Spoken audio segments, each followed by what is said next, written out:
So excited to have you here with us, esteemed guests, respected community partners, and our distinguished speakers. Welcome to the G20 International One Planet Cabinet 2025 Conference. We are thrilled to have you join us virtually today, Sunday, March 16th, as we gather to deliberate on the critical topic of climatic finance. As we embark on this important dialogue, let us remember that climate action demands significant financial investment. And most importantly, international cooperation is essential if our fight against climate change will succeed. Together, we can pave the way for sustainable solutions that will benefit generations to come. Tonight, we will focus on several key pointers for our discussion. Improving coherence and coordination. We will explore ways to enhance the coherence and the coordination in the delivery of climate change financing, which is effective collaboration. This is key. Number 2, rationalizing the financial mechanism of the UNFCCC. This discussion will assist the conference of the parties in rationalizing the financial mechanisms that underpin the UN Framework Convention on Climate Change. Number 3, measuring, reporting, and verifying support.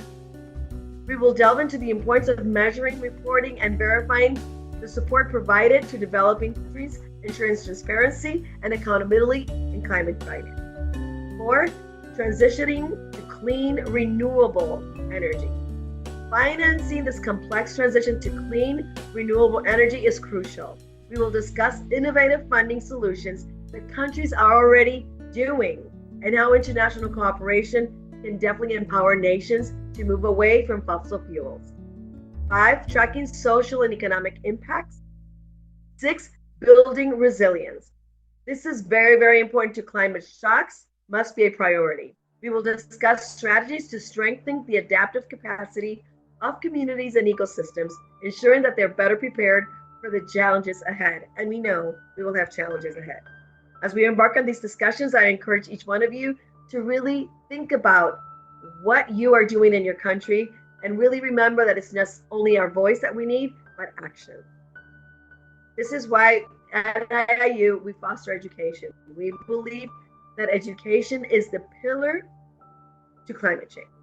In IIU, we believe that education is the pillar to any sustainable change. International Internship University is a leading virtual education system and a global brand confederation, which is the most valuable and trusted worldwide and well-reputed in delivering innovative programs. We are a very proud sponsor and partner in this endeavor. In a short span of time, IIU has spread its wings in 195 countries and in 6 continents. Under the strong leadership of its visionary founder, Mr. Piyush Pandit, a committed and inspiring social activist who believes that education should be for all. And now it is my honor to introduce the convener of this conference, Dr. Srividhya Sukumar, a truly amazing educationist, coach, and a remarkable professional. Her dedication to climate change and action and her expertise in this field inspire us all. Thank you again for being here, and welcome again to the podium, Dr. Sukumar.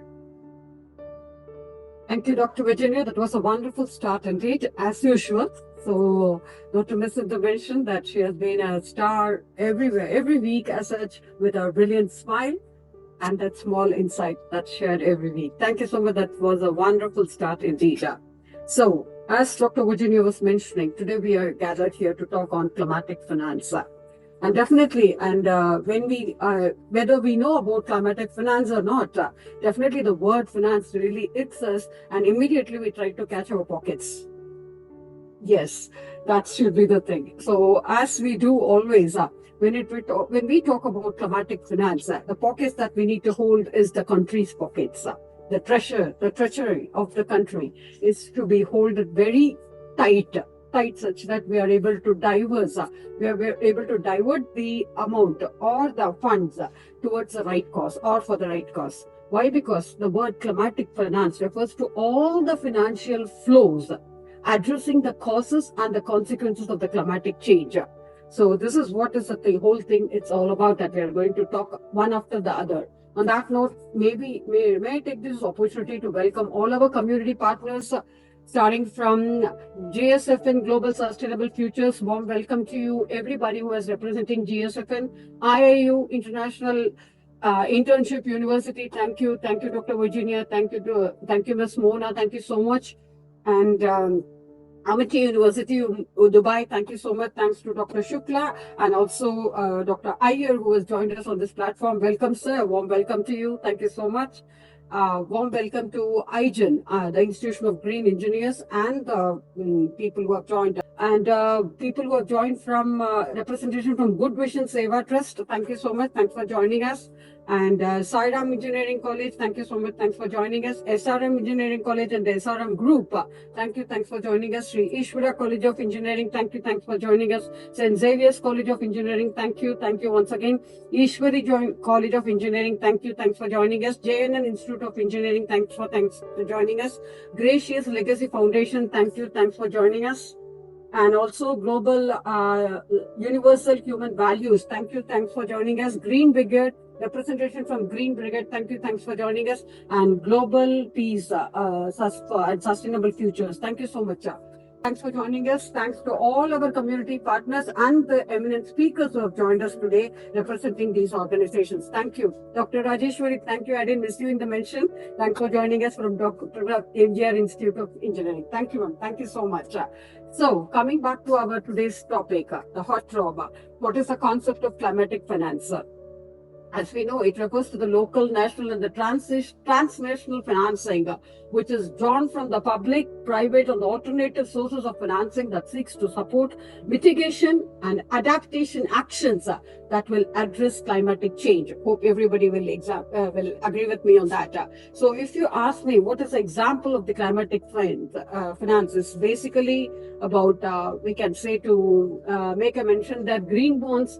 There are different kinds of bonds which are being there. The green bonds between the kind of debt issued by the public and the private institution, debt swaps, where we have taken, each and every country has taken a lot of debts and loans from the World Economic Forum or the Global Bank. So how to channelize these funds towards the climate adaptation activities? So these things or certain examples that we can take.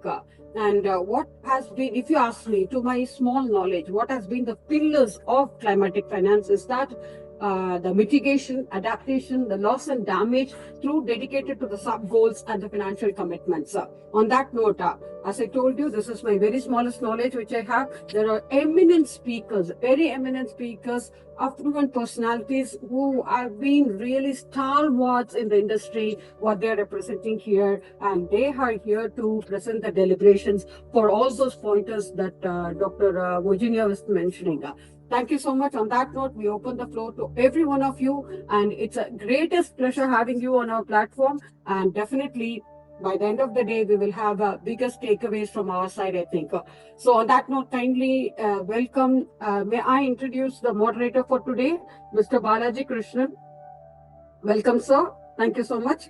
He is the managing partner of Rangamani Associates, who is chartered accountants with head offices of Kottayam. And he is also representing the other branches that is from different parts of Kerala. And he is qualified CA from the year 2002 and over 21 years of experience in this field with transformation policies and strategic finance deliberations, or the strategies that he has laid, has taken many corporates to the highest level of performance. And if you ask me to define him in one simple word, what he believes is be the change that we wish to see in the world. Probably on that point, he has joined us. Thank you, sir. Thank you so much. Thanks for joining us on the stage. Thank you so much. And over to Madam Sandhya Balaji, who is our host for today. Beautiful Madam Sandhya is again a owner of an English institute.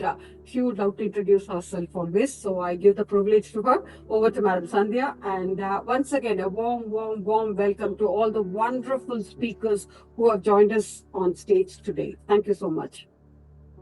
Thank you for your kind words, Dr. Srividhya. A very good evening or greetings of the day to one and all.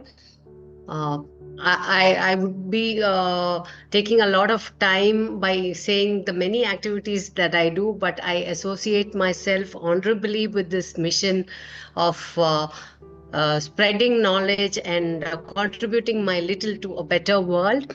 And as a passion, I teach German, and here I am today, your evening's host. And we all know that change is the only constant thing in the world. And with climate and finance, it cannot be any different.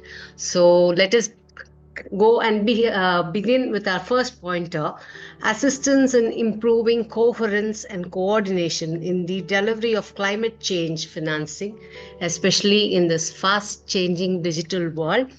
We have our first speaker of the day, Dr. Mona Sawan, and she's a global speaker. She's an IAU education ambassador, and she's an educational leadership specialist. So she has her expertise in leadership strategies, digital education, and human resources management. And she has led many initiatives to enhance institutional performances and also student engagement, which is also a very important part in training our future generation to adapt to these changes. And she's very passionate about innovation. She integrates AI and technology to foster dynamic student learning environments, and I'm sure she has some key contributions for us today to witness the rapid changing financial world. Ma'am, please, Mona. Warm welcome to you, Ms. Mona. Your screen is loading. It has loaded already. Kindly go on to the slideshow mode. It's a Google slide. It's not a PowerPoint. Okay, you can start your presentation. Thank you so much. Thank you. Good morning, good afternoon, good evening, everyone. My name is Mona Sawan. I'm representing IIU University, and I'm honored to present on the topic of enhancing coherence and coordination in climate change financing. This presentation will explore how we can bridge the adaptation gap and strengthen the climate finance frameworks to achieve the 2030 Agenda for Sustainable Development. So let's dive right in. As you see in 2015, the Paris Agreement set a goal of 100 billion annually for climate finance. However, as of 2022, only 89.6 billion has been mobilized, falling short of the target. This shortfall is particularly concerning because only 25% of climate finance is directed toward adaptation, despite the urgent need to address the adaptation gap, which is estimated at 194 to 366 billion dollars annually. This brings us to the importance of climate change financing frameworks, which we will discuss next. Okay, so here fragmented financial mechanisms hinder effective funding allocation. Adaptation gap is estimated at 194 to 366 billion dollars per year. So the importance of climate change financing frameworks is to integrate climate change into national planning and budgeting, monitor and prioritize climate-related spending. What is the adaptation gap? Adaptation gap refers to the difference between the funding needed to address climate change impacts and the actual funding available. Here are the causes. This gap arises due to the institutional constraints, limited resources, and inefficient allocation of funds. We have also economic impact in South Asia, for example. Climate change could reduce GDP, which is gross domestic product growth, by 2% to 7% by 2050. And without adaptation measures, the gross domestic product could be 50% lower than its potential. Regarding the adaptation spending, so investing in adaptation is cost effective. Every one spent on adaptation can yield between $4 and $10 in economic benefits. Now let's look at how climate change financing framework can help close this gap. So the purpose of climate change financing frameworks is to integrate the climate financing into national budgets, track how climate-related spending aligns with the national goals, and to monitor the efficiency and effectiveness of climate investments. So the key components of climate change financing frameworks include the climate relevance scoring, review of past spending trends and financing scenarios to prioritize climate-related investments. Now let's explore the role of budgeting in climate finance. The role of budgeting in climate finance, first, we have to underfunding in low-income countries. Many low-income countries underfund adaptation, leading to economic losses and increased vulnerability. Public sector adaptation spending, example, the Green Climate Fund has funded projects like building resilience of wetlands in Peru, climate resilient infrastructure in Bangladesh also. It's an example from KPMG 2015. It's a report. Private sector engagement, example, we have green bonds have grown rapidly with Yes Bank and CLP India, raising funds for renewable energy and water projects. So OECD, a climate finance database, OECD stands for the Organization for the Economic Cooperation and Development.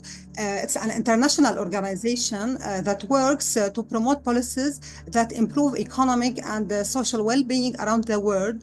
As you see in this pie chart, 75 to 100% climate relevant dedicated programs, 25 to 75% climate relevant mixed projects, below 25% relevance secondary climate benefits.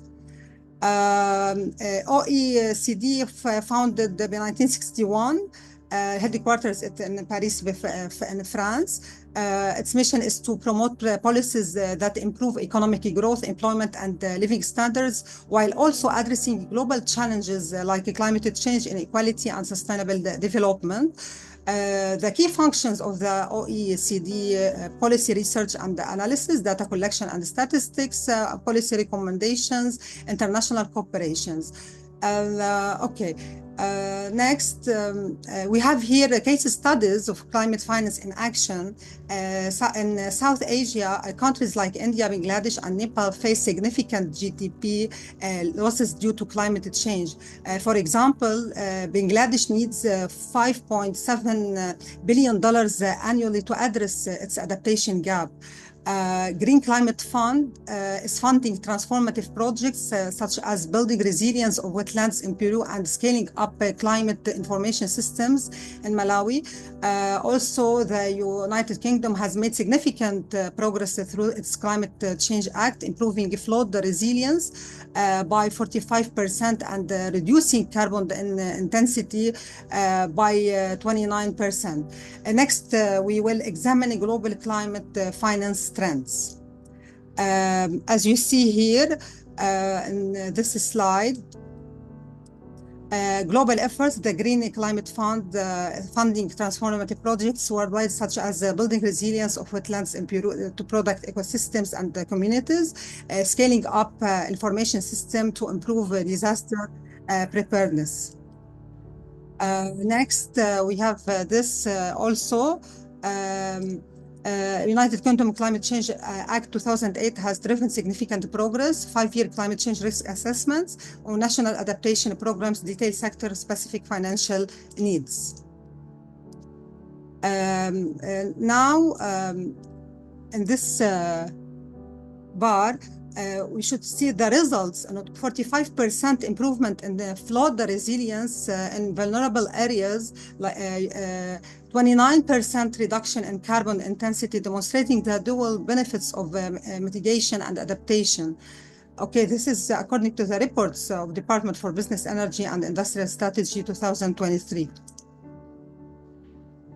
So total funding in 2022, global climate finance reached 89.6 billion, falling short of the 100 billion goal.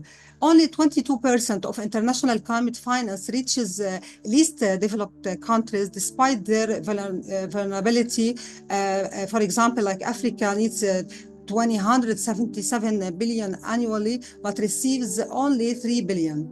The funding gap remains a critical barriers, and better coordination is needed to ensure funds reach the most vulnerable regions. And now let's explore the role of the private sector in climate finance. The green bond market has grown to 600 billion in 2022, up from 50 billion in 2015. In India, Yes Bank and the CLP India has raised significant funds for renewable energy and water projects. European carbon market reached 90 per ton euro in 2023, driving emission reductions. South Africa's Carbon Tax Act has raised $120 million annually for climate projects. Green bonds and carbon markets are powerful tools for mobilizing private sector's finance and supporting climate actions. Finally, let's discuss recommendations for strengthening climate finance. So integrating budgeting, and countries like Indonesia have implemented the green budget tagging to align climate projects with national budgets. Colombia's climate finance strategy leveraged $2 billion in private capital through tax credits for renewable energy. South Africa carbon tax, Kenya's National Climate Fund demonstrate how legal frameworks can ensure long-term sustainability. So to bridge the adaptation gap, we must prioritize coordination, innovation, and accountability in climate finance. So together we can create a sustainable, resilient, and inclusive future.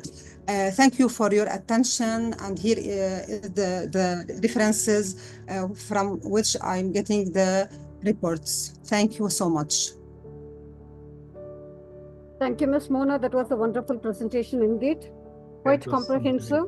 And may we request Mr. Balaji to give his inputs. Thank you so much. Yeah, thank you very much. It was a scintillating performance given the time constraint and the heaviness of the matter involved. She was able to present what actually ails the whole system. We need development, but at what cost? And if there is a cost involved, how that cost should be met? Who should meet the cost? So, especially with all of us sitting together in different parts of the world, there is a huge technological advancement that we have made. But then, is it really affecting our climate? And if so, who should be responsible? How we should ensure that what is good today becomes better tomorrow, and if it has to be better tomorrow, who should fund and what is the mechanism? So it was a wonderful speech, beautifully done.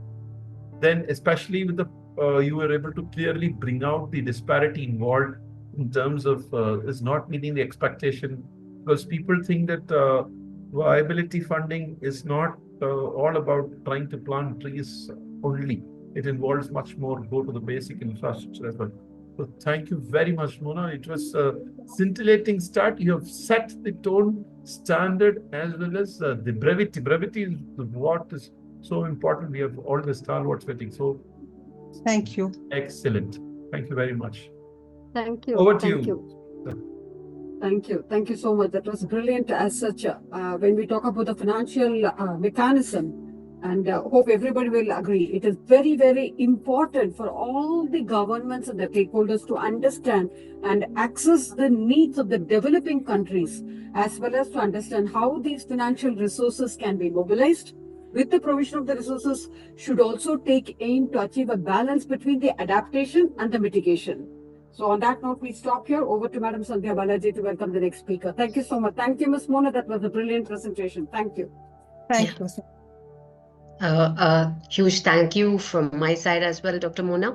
And we need to showcase a little bit of variety. I would like to call upon to speak on the pointer number 6, building resilience to climate shocks is a priority. And for that, we have with us Dr. Ashok Iyer, and he is from the architectural background, and he's an academician, and he's currently the associate professor and program leader for interior design at School of Engineering, Architecture and Interior Design, Amity University, Dubai, and he is the head center of excellence for sustainability, which is actually the word of the hour. So just as we all know, climate can bring us surprises, and we should be waiting to meet these surprises with a climate-proof infrastructure, and we will have input from Dr. Ashok Iyer. The floor is here, sir. Thank you, ma'am. Welcome, Dr. Ashok Iyer. Thank you so much. The floor is all yours. Thank you. Thank you. I hope I am audible. Yes, and you are. I am not a financial analyst or a financial expert to begin with. I have a background in built environment, and I am heading the Center for Excellence Sustainability. So, Balaji ma'am, a big thank you for the kind introduction, and Dr. Srividhya, a big thank you for introducing Amity Dubai as a community partner for this presentation. So I'm going to give a analogy. I'm going to be taking an analogous line where I'm going to look at the built environment and try to look at climate finance from that perspective, and how governance plays an important role when we are trying to build resilience. Because that is actually the reality check that we need to take into consideration as far as climate finance is concerned. So one of the key pointers when we look at climate finance is that we need to directly correlate it back to the 17 United Nations Sustainable Development Goals. And as academicians and as researchers and as professionals, when we go back to the United Nations Sustainable Development Goals, obviously climate finance correlates or relates itself to all the 17 goals. But I do feel that there are a few goals that are directly correlative to climate finance. And one is no poverty. The second one is zero hunger. The third one is affordable and clean energy. The fourth one being decent work and economic growth. The fifth one being reduced inequalities. The sixth one being responsible consumption and production. And I'm sure many of you may question a built environment person like me, saying that why not sustainable cities? The reason is, if all these are taken care, then building a sustainable city would be the easiest forte as far as a built environment expert is concerned. So I do feel that if we have a way ahead as far as climate finance is concerned, and we need to build resilience in building sustainable communities, the way forward is to go back and revisit the 17 United Nations Sustainable Goals at all points of time. Now, why is this important, and why do I say that there is a reality check that needs to be addressed as we are talking in March 2025? Because as my learned speaker at the start, and Dr. Srividhya herself, and the expert from IIU had stated in the introduction, when we talk about climate finance, we are talking about a history which goes up close to 2 decades. So we are talking about decision making that took place between 2002 and 2009. And when it was announced that 100 billion per year is what the developed countries are going to be giving developing and underdeveloped nations, which started in 2015 with the Paris Agreement.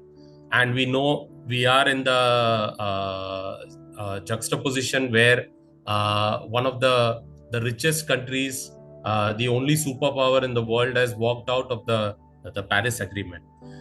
In COP29, with all its controversies, there was an announcement that they would increase it to 300 billion USD per year by 2035.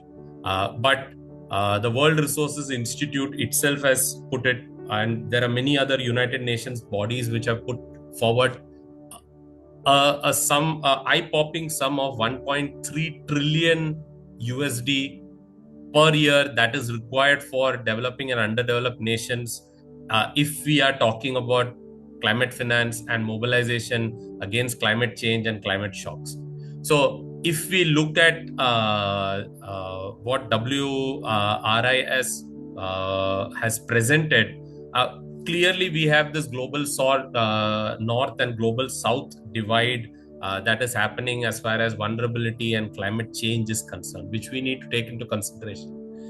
But as far as I am concerned, I do feel that from the Indian standpoint, because India has been very proactive as far as climate finance is concerned and climate change is concerned, and I think our government has addressed this very clearly. In COP29, India announced that what is the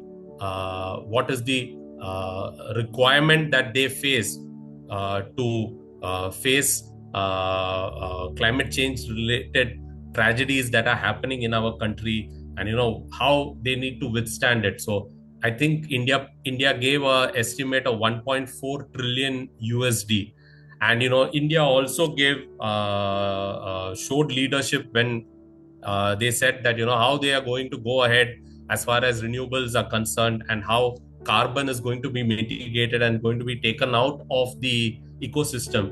And they gave timelines starting from 2030 going down to 2070. So we are talking about the government being very clear. But I just want to look back at a history case as far as the founding fathers of India are concerned. And I am going to be placing two founding fathers here: the father of the nation, Mahatma Gandhi, and the father of India's constitution, B.R. Ambedkar. And both of them very clearly stated this time and again, where they said that whereas one of the founding fathers said that Indian village is a starting point for good governance.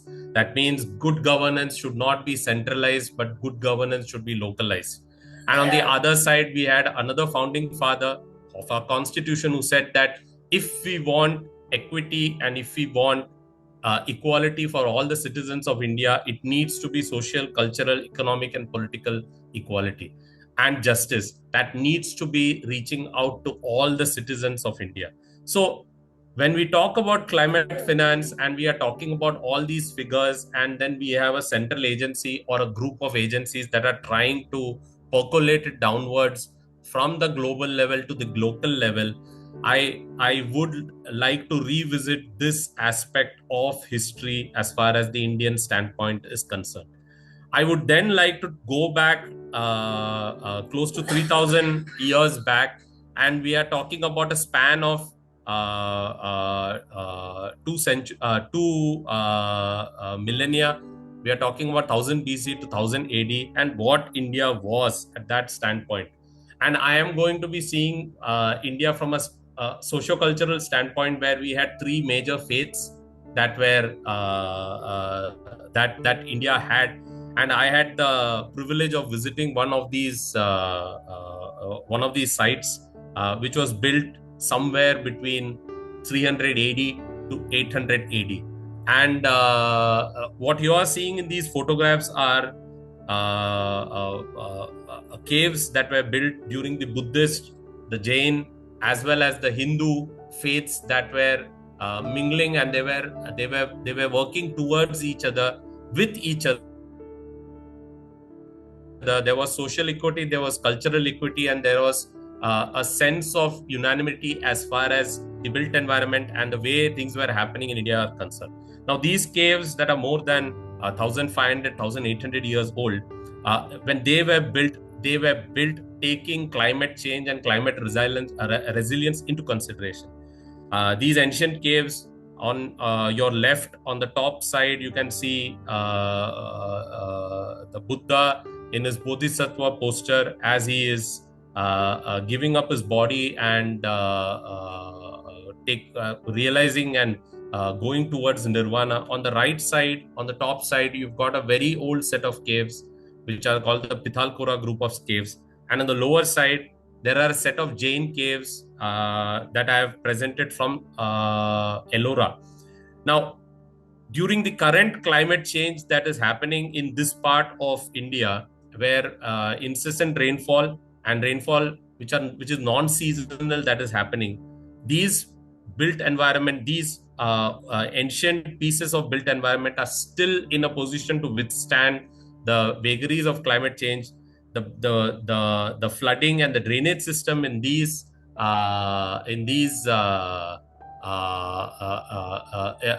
caves are very interesting to study, and gives you a perspective that they are resilient to climate shock. So what I am trying to put forward is that when we talk about climate finance, we need to be looking at a new outlook. I call this outlook, this has already been termed and this has been used in various forums. I would say that it has to be a global outlook, wherein we have both global as well as local partners who are working together. And what I am presenting in front of you is a case of how built environment is being developed in the Emirate of Sharjah, which is a small, poor emirate, not very well known in the United Arab Emirates. When we talk about this country, the oil-rich country, we talk about the city of Dubai. Everybody talks about it, but we have got a case of Sharjah where at a local level, the governance is focusing on culture. The governance is focusing on resilience, and the governance is focusing on having a cultural outlook of what their past was and how to create a resilient future as far as the citizens of this small emirate within this nation of United Arab Emirates is concerned. So my take on the local outlook as far as climate finance and building resilience is concerned is focusing on what we call as climatic finance delivery that needs to be happening at a local level, where from the macro level we need to bring it down to the micro level, and we need to look at local governance. When we are talking about complex transition to clean and renewable energy, this needs to be done at a local level. We need to look at the local requirements, and then we need to implement this. If we don't look at the micro level nuances, at the end of the day, we may make a lot of big pledges, but we may not be in a position to successfully implement it and focus on risk mitigation, which is one of the most important aspects that we need to look at when we are talking about climate change, climate shocks, and the natural tragedies that are happening as far as the world is concerned. So without any further ado, I take this opportunity to thank the organizers for giving me this this small moment to present my case as far as climate finance is concerned. Thank you. Oh, fantastic. Thank you, Doctor. Yeah. Over to Mr. Balaji. Yeah, thank you, Doctor. In fact, he nailed the whole thing in the end where he said that it's more micro than macro. I think that has to be the greatest message to be sent across the people, because this is basically for people. Because if you look at a community which is dependent on thriving, it's basically the individuals that constitute the community which needs to survive this onslaught of climate change. So ideally, if each of us take it on us to make a small contribution, as the squirrels might, as they have put it in our part of the world, then we are looking at a huge difference that could happen. It's actually the reverse of economies of scale. If each individual is very sensitive about the climate change that happens and then tries to tell his neighbor, can you not do it this way or can you do it this way? If that kind of a cooperation has got into the minds of the people, then as he said, all the things, if you look at the beautiful picture that he shared, it had a lot of open, vast land around it that actually has protected it from the vagaries of nature all along. So that's just a pointer. We need not stack things. We should have space in between the buildings that we build. So that has to be another thing that has to be taken up. And also the fact that countries have to be sensitive, not only for its own cost, not only for the cost that we are living for today, we have to preserve for tomorrow. And that tomorrow is not 1 year or 2 years. We have to predict ourselves for the next 50 years to see how we are able to achieve the goal of controlling the climate and spending effectively towards reaching that goal. Wonderful presentation, Dr. Iyer. Thank you so much. Very Over to true. you. Thank you so much. Thank you, Dr. Iyer. It is greatest presentation with very quintessential insights, I would say, definitely. And thanks to Mr. Balaji as well, as he was rightly mentioning that investing in reducing risk and vulnerabilities is the key for building the resilient systems. And measures such as DRR and the climate smart agricultural practices should be invoked on. And so when we build resilience, it's just essential for achieving the United Nations Sustainable Developmental Goals. Thank you so much. And the targets that are involved in, as he rightly mentioned, poverty reduction, food security, and environmental sustainability. That was a brilliant takeaway from Dr. and both of them. Thank you so much. Over to Madam Sandhya Balaji. And to welcome the next speaker. Yeah, so right now we all have to finance a new transition. We think that it is simple to go clean and green and renewable, but actually that is very complex, simply complex. And to enlighten us on the magnitude of the simply complex process comes to us, Dr. Virginia Rivera is here with us, and she's no new face for us. She can make all the complex things explain so simply, and I'm so looking forward to listen to her. She's a social entrepreneur, a certified business coach, and she's a mentor, consultant, and a media proprietor for over 2 decades, and she's a corporate business leader. And she's the current president of the World Education Policy, and she truly believes that the power of education should uplift, empower, and prepare us for a sustainable future, which is definitely the need of the hour. And and to say a little more about her is that she's a business conglomerate with the Piyush Group as the vice president, and she's overseeing initiatives at the IIU Internal Internship University and James International School and the first metro village in Kunda, India. She's also helping women entrepreneurs set up their own businesses and making the W power stronger in this worldwide, beautiful world. So, Dr. Virginia, the Warm digital welcome to stage you, is Dr. Virginia. Thank you. Thank you. I'm very excited to be here and talk about this. Let me go ahead and share my screen. Let's see. Where do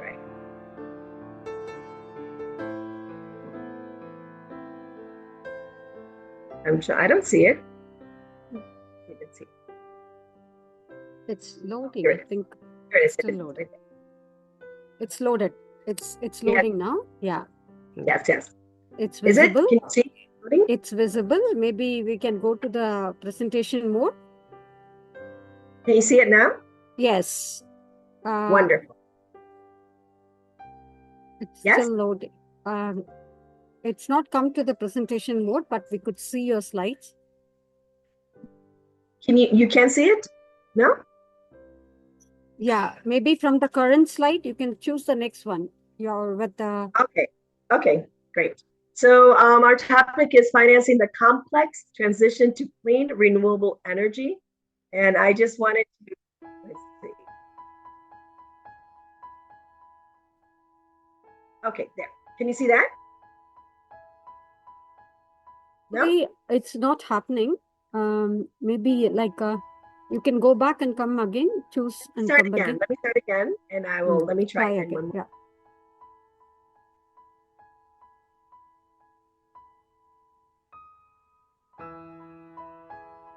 Can you see it now? It's still loading. Okay. It's still loading.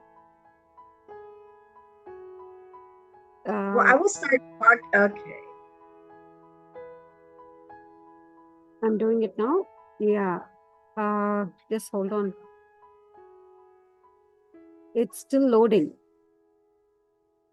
Can you hear me? Yes, we can hear you. Maybe by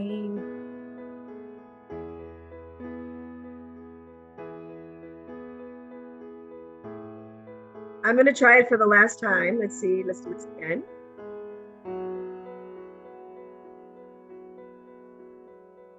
yes, there you are. Okay, wonderful. Wonderful, wonderful. The first slide is not important. It's just a picture, a great picture. But let's talk today about the importance of transitioning to clean, renewable energy. How essential this is for mitigating climate change and achieving global climate targets set by the Paris Agreement. By reducing reliance on fossil fuels that we know are harming our environment, and I have to say that in the United States alone, 223 natural disasters have cost us more than $20 trillion. We can significantly cut greenhouse gas emissions if we really put our heads together. Introduction to renewable energy. What is the definition of this? Renewable energy comes from natural sources that are continuously replenished, such as solar, wind, hydro, and geothermal. What's the importance of this? That when we transition to renewable energy, it's essential for reducing greenhouse gas emissions and combating climate change. Current global energy landscape. The fact is, as of 2022, approximately 80% of the world's energy consumption still comes from fossil fuels, coal, oil, and natural gas.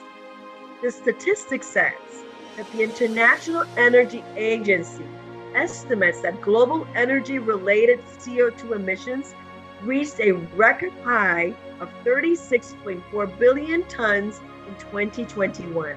Can we imagine the damage that has happened since then?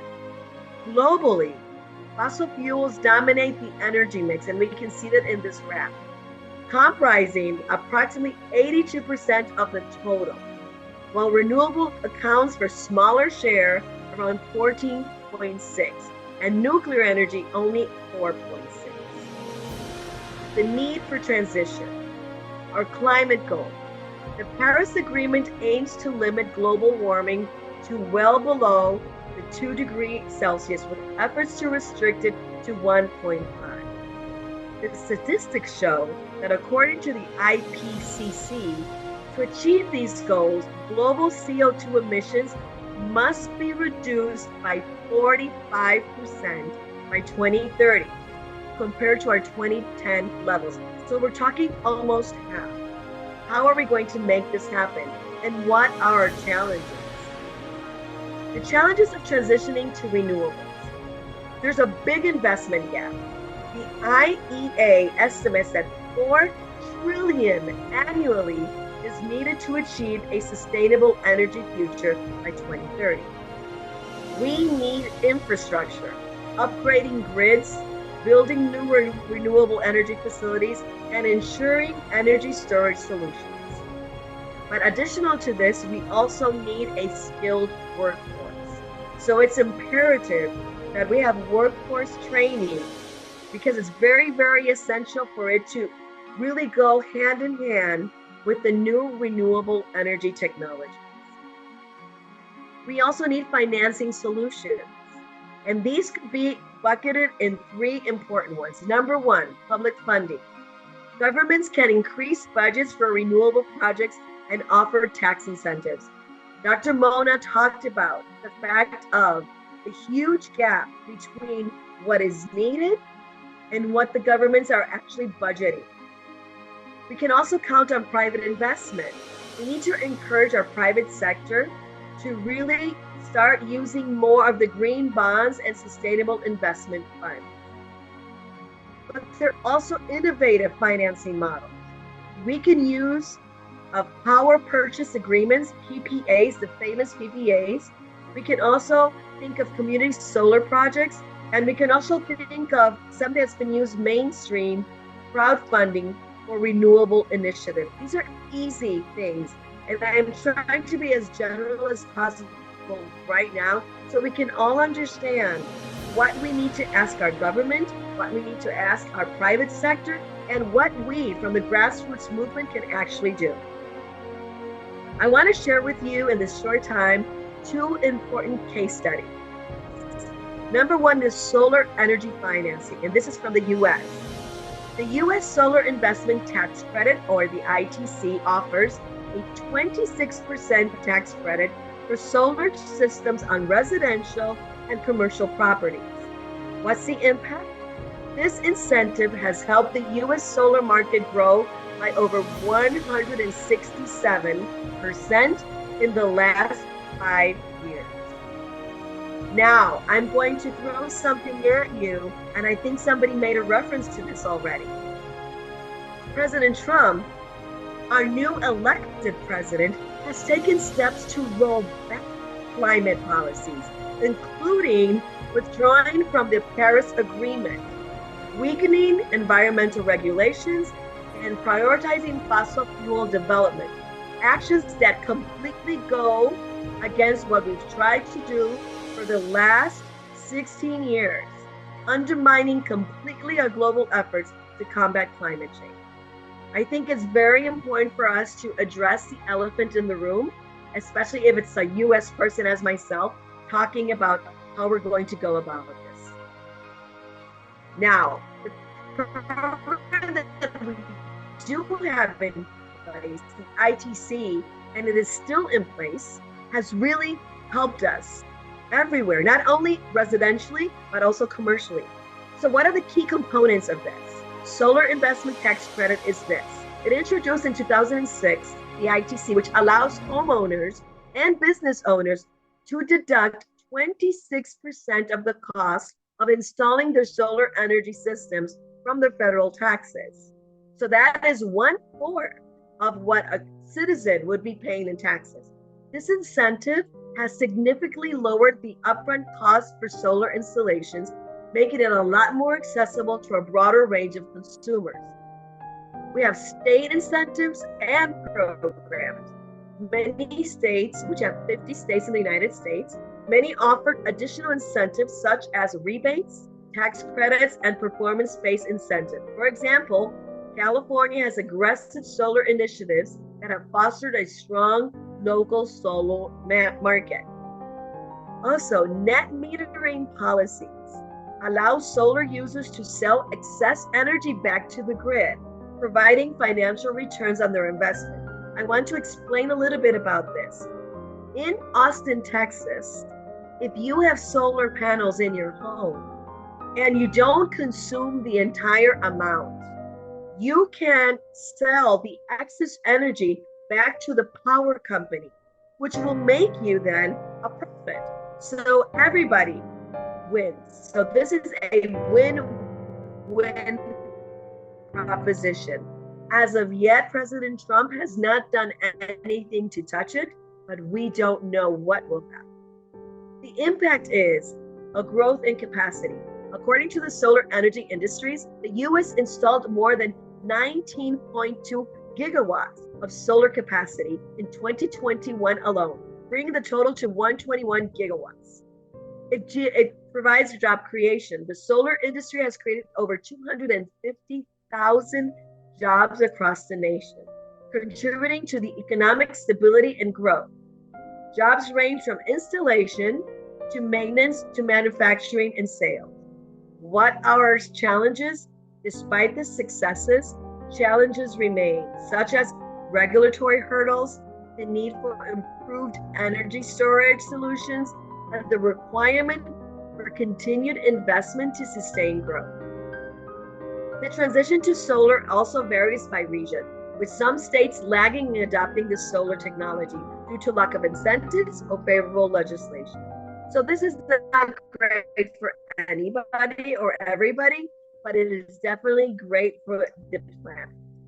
The US aims to achieve a 100% clean energy grid by 2035, with solar playing a critical role in this vision. Continued federal and state support alongside technological advances will be crucial to overcoming existing barriers and fostering further growth in the solar sector. So as you can see, the decisions that our new president makes today are very, very important and are crucial to the outcome. Another case study is Germany's Energiewende. Germany's Energiewende is a comprehensive policy aimed at transforming the country's energy system to focus on renewable energy sources while reducing the greenhouse gas emissions. Renewable energy expansion. As of 2022, renewables accounted for approximately 42% of Germany's electricity consumption. This is amazing. Practically half of the energy consumption in Germany is in renewable energies. The investment in infrastructure is serious. Germany has invested heavily in grid infrastructure and energy storage. These solutions will accommodate the increasing share of renewable energy. It also feed-in tariffs. It introduced in 2000 these tariffs, which guarantee fixed payments for electricity generated from renewable sources, encouraging people to invest in solar and wind power. They also are using the green bonds that we should all be. Germany has issued green bonds to finance renewable energy projects, attracting significant investment from both domestic and international investors. The impact, job creation. This renewable energy sector has created more than 300,000 jobs in Germany. Also, the CO2 emissions have reduced drastically. Since 1990, 40%. It shows that these policies are definitely working. I would like to really share with you the international cooperation. By making global partnerships between countries, we can enhance the technology transfer and financial support. The Green Climate Fund aims to support developing countries in their transition to low emission and climate resilient development. We can see in this map right here, the green companies, those that are participating in the early green, including Indonesia and Malaysia. We have an urgent call to action. We all need to really put our collaborative efforts to finance the transition to renewable energy. Our vision is a world where clean energy is accessible, sustainable, and a cornerstone of economic growth. Our final thought that by investing in renewable energy, we invest in the health of our planet and future generations. And I have to say, we invest in where we live in the future. It is truly important that we take seriously every single component of what we discussed today. Not only what the governments can do, but what we can do from the grassroots level. Thank you again for giving me the opportunity. I wish we had more time to discuss, but I do hope that we're able to enlighten a little bit of what we can actually do. Thank you so much. I'm so excited to share mine, but I'll go definitely after Mr. Balaji. Thank you so much. That was a wonderful note that you're leading out. Absolutely. Yeah, she was able to showcase how adopting small changes to the way you're sustaining yourself, especially by investing in solar. Germany's case, for example, is a fantastic example that countries can emulate. Using wind, no additional effort required. Using solar, sunlight to convert the existing network. Probably what the world has definitely missed out in the process is a huge thinking perspective to invest in research where the existing fuel efficiency of the fossil fuels, say, can be increased by 100 times. That also would contribute. Probably that thinking also needs to get into the mindset of people. But otherwise, as I said, a lot of takeaways from her presentation, especially the phased manner in which she was able to create how the country can develop from what it is and then still not lose out on their environmental perspective. Fantastic. Thank you very much. Over to you, Doctor. To add on there, if I'm allowed, there are key 5 takeaways from Dr. Virginia. That is definitely regulated, transparent power arrangements, which has to come into the government policies, specific clean energy and climatic incentives that she was talking about. That's a beautiful mention over there. And in general, business-friendly measures in terms of collaboration and working in together.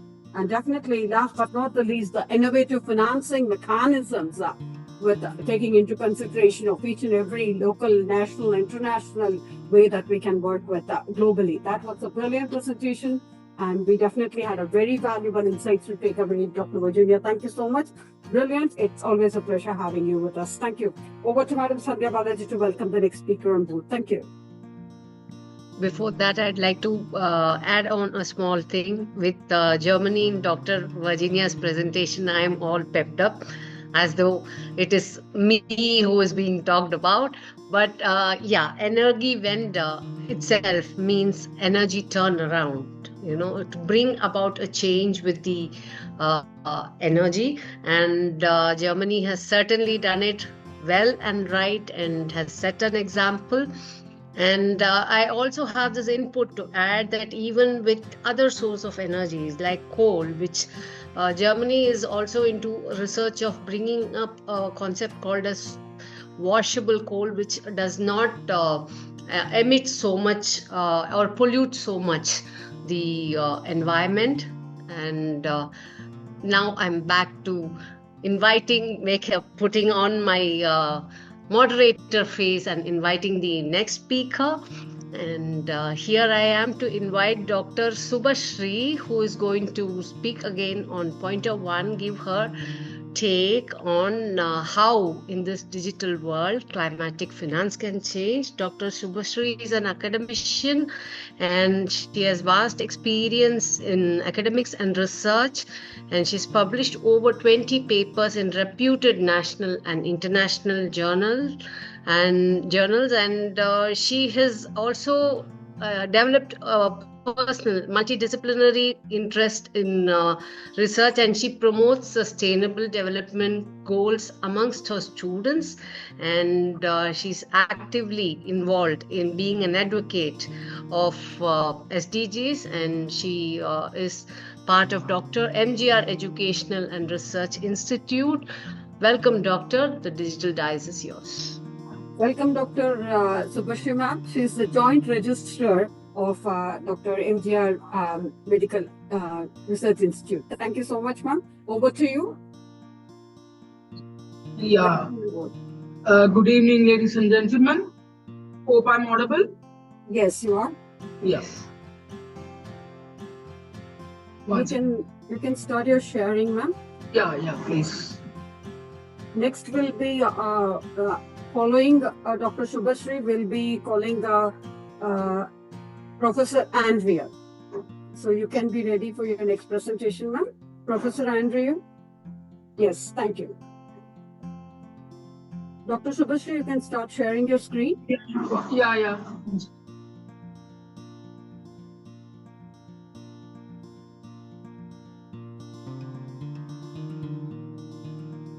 Can you see my screen, ma'am? I think it is loading, but we are not able to see the screen yet.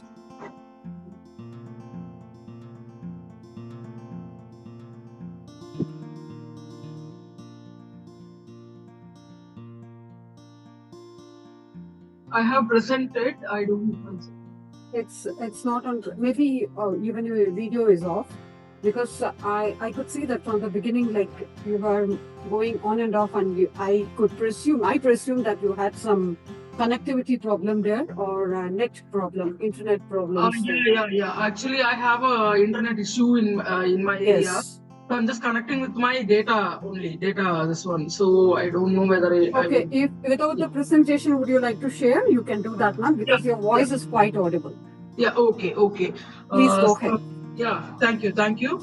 So first of all, I thank for such a wonderful opportunity I am not a climate finance person basically. I'm basically a science person. But due to the interest I have developed towards the SDG goals and promoting among our students, so I thought I can share my insight on the climate finance. So the topic which I chose was assistance in improving coherence and coordination in the delivery of climate change. We have veteran speakers here. So as I told you, I'm just a learner, a beginner here. I just want to share some insight on climate change financing, and I need to share how we can share our resources so that the funds are utilized in an effective way to bring down the climatic change. Okay, so generally the climate change financing refers to financial resources. It can be from public, private, or any other alternative source. And this finance or the funding that we need to utilize it for the climate change, which includes mitigation and adaptation also. The financing mechanism, the transition is from a low carbon economy and enhancing resilience to climate impact.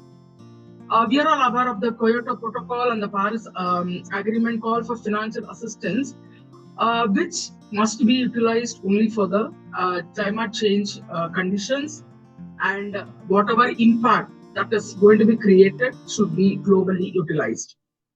The finance, again, it is very important for adaptation, as a significant financial resources are needed to adapt to the adverse effect and to reduce the impact of changing climate. This finance, whatever today I'm going to present, it is based on the principle of common but differentiated responsibility and respective capabilities.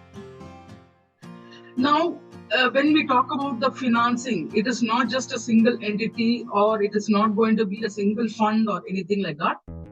We all need to know all the government stakeholders. We have to understand and assess the financial need for the developing countries, and what are all the financial resources that are available and how they can be mobilized. The resources must be aiming to achieve a balance between adaptation and mitigation. Right? We cannot just compromise on anything else. They have to be balanced. The effort that was taken under the Paris Agreement is to make the financial flow consistent towards lowering of greenhouse gas emission and climate resilient development. Assessing progress in provision and mobilization of support must also be considered, which is also a part of the agreement. Okay, so we need to have the financial support in a transparent manner, and the predictability must be enhanced. So we all know that a lot of fundings are available for addressing the climate change issues. But what are the challenges that we are having ahead of us? Firstly, I would say it is significantly large investments. We need a large investment nevertheless, right? Secondly, the capital cost is very high.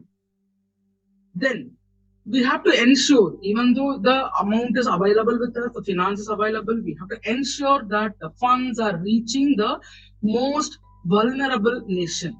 It should not be with a part of it or something with a developed nation or something. It has to reach each and every part, and the climate funding must be utilized globally.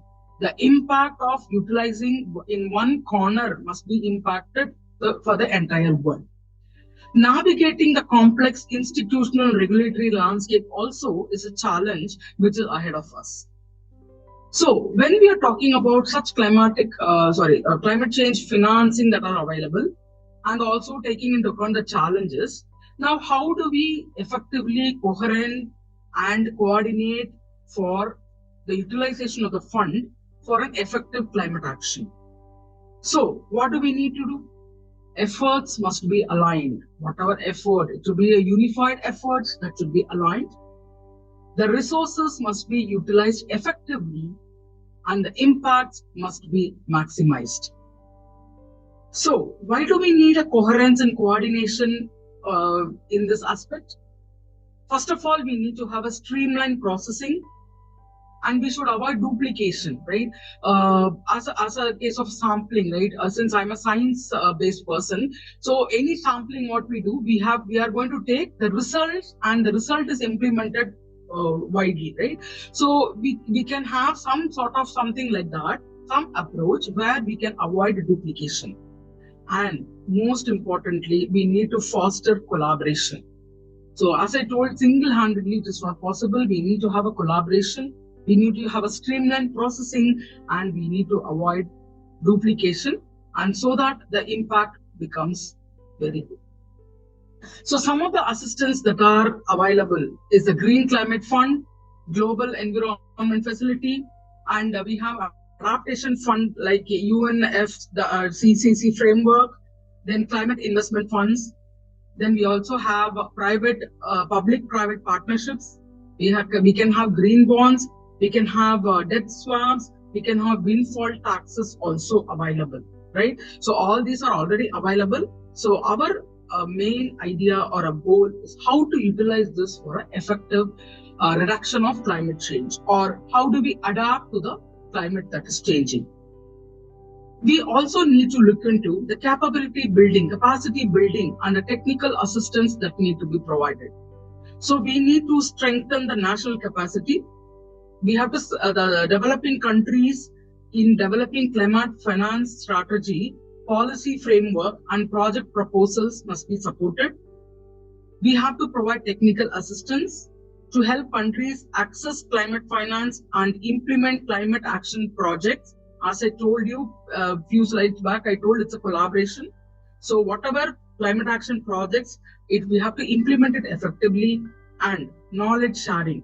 Share the best knowledge, best practice, and the lesson learned in climate finance to promote effective and efficient implementation.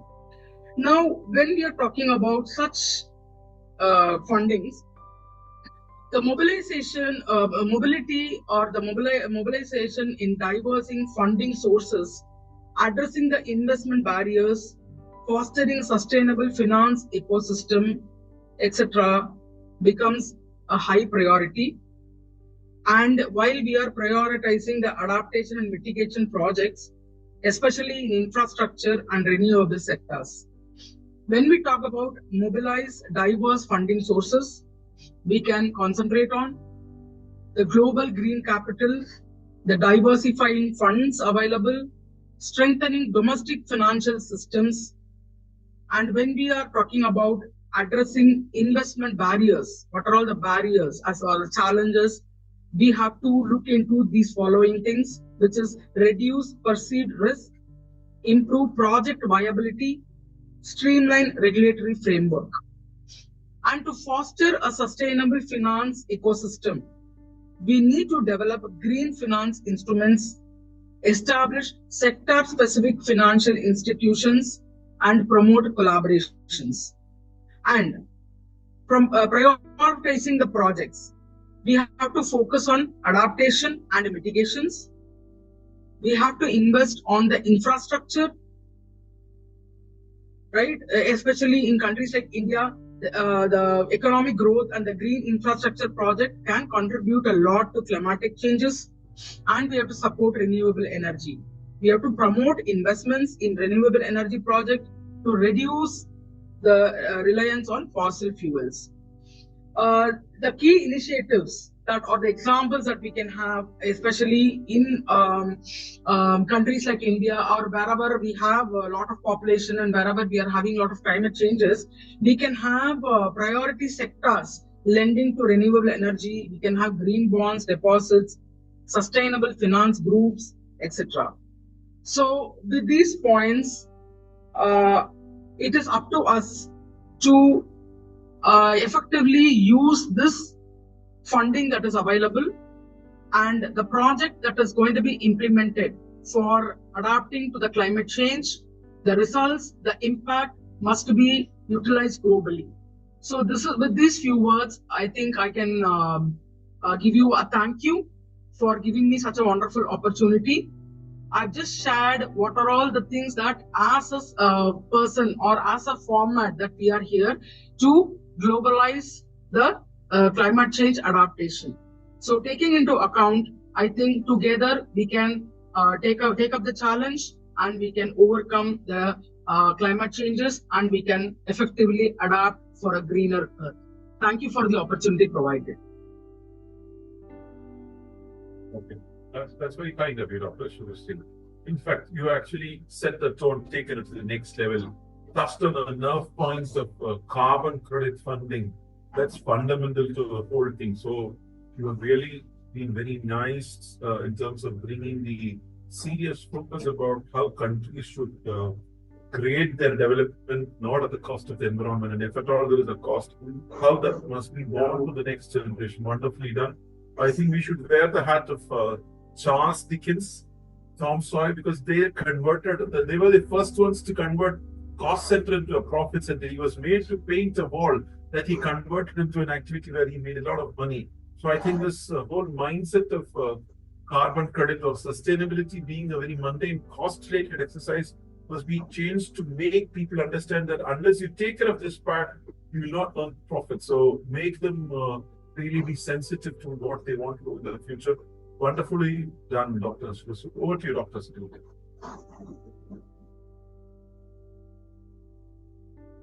I beg your pardon. I think you should unmute yourself. We are very smart people in the team, but then we can't read lips. I'm sorry. I know. Well, I take it as a compliment there.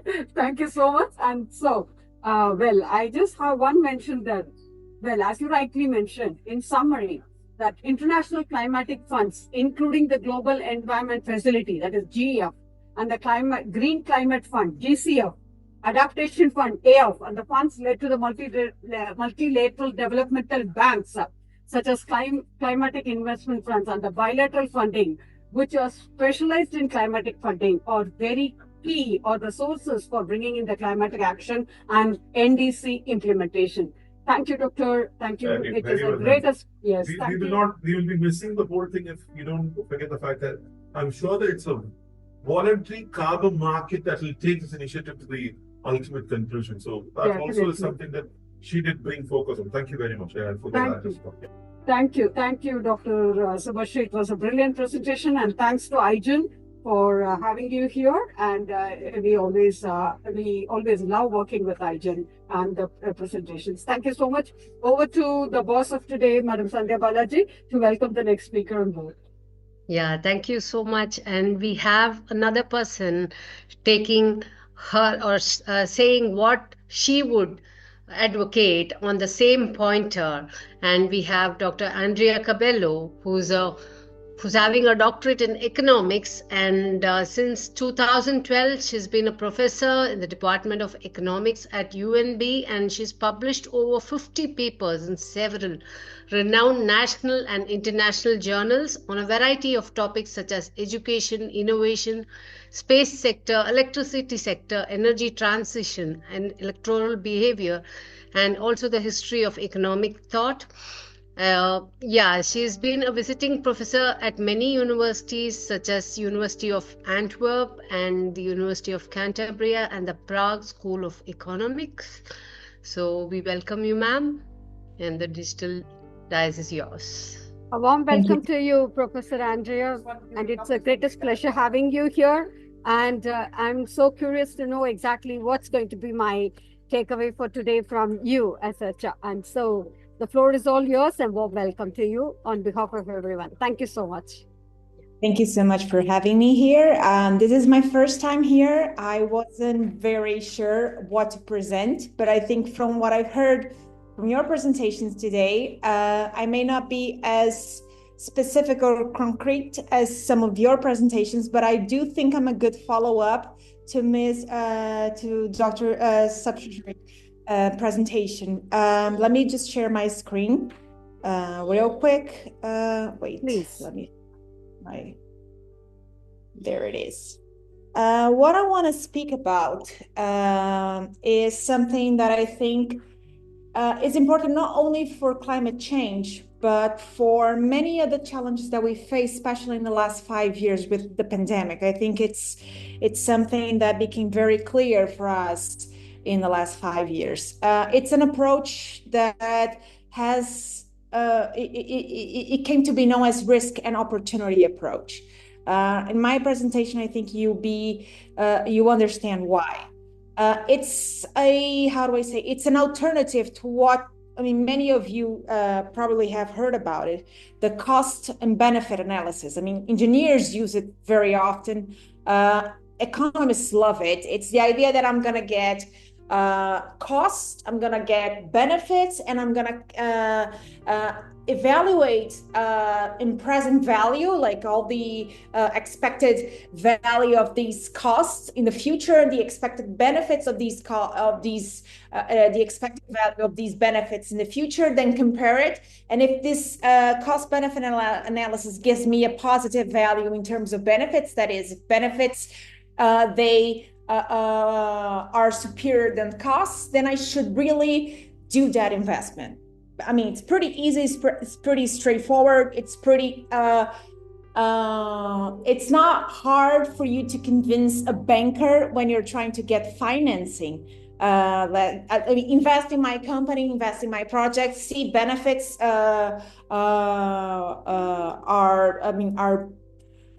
overcome costs, so it's pretty easy.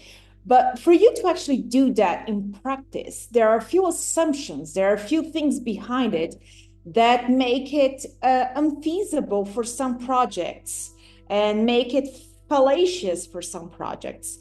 And that's why my point here is that we have been trying to use it for climate change projects, to finance climate change projects, and some projects are not getting financed because of this.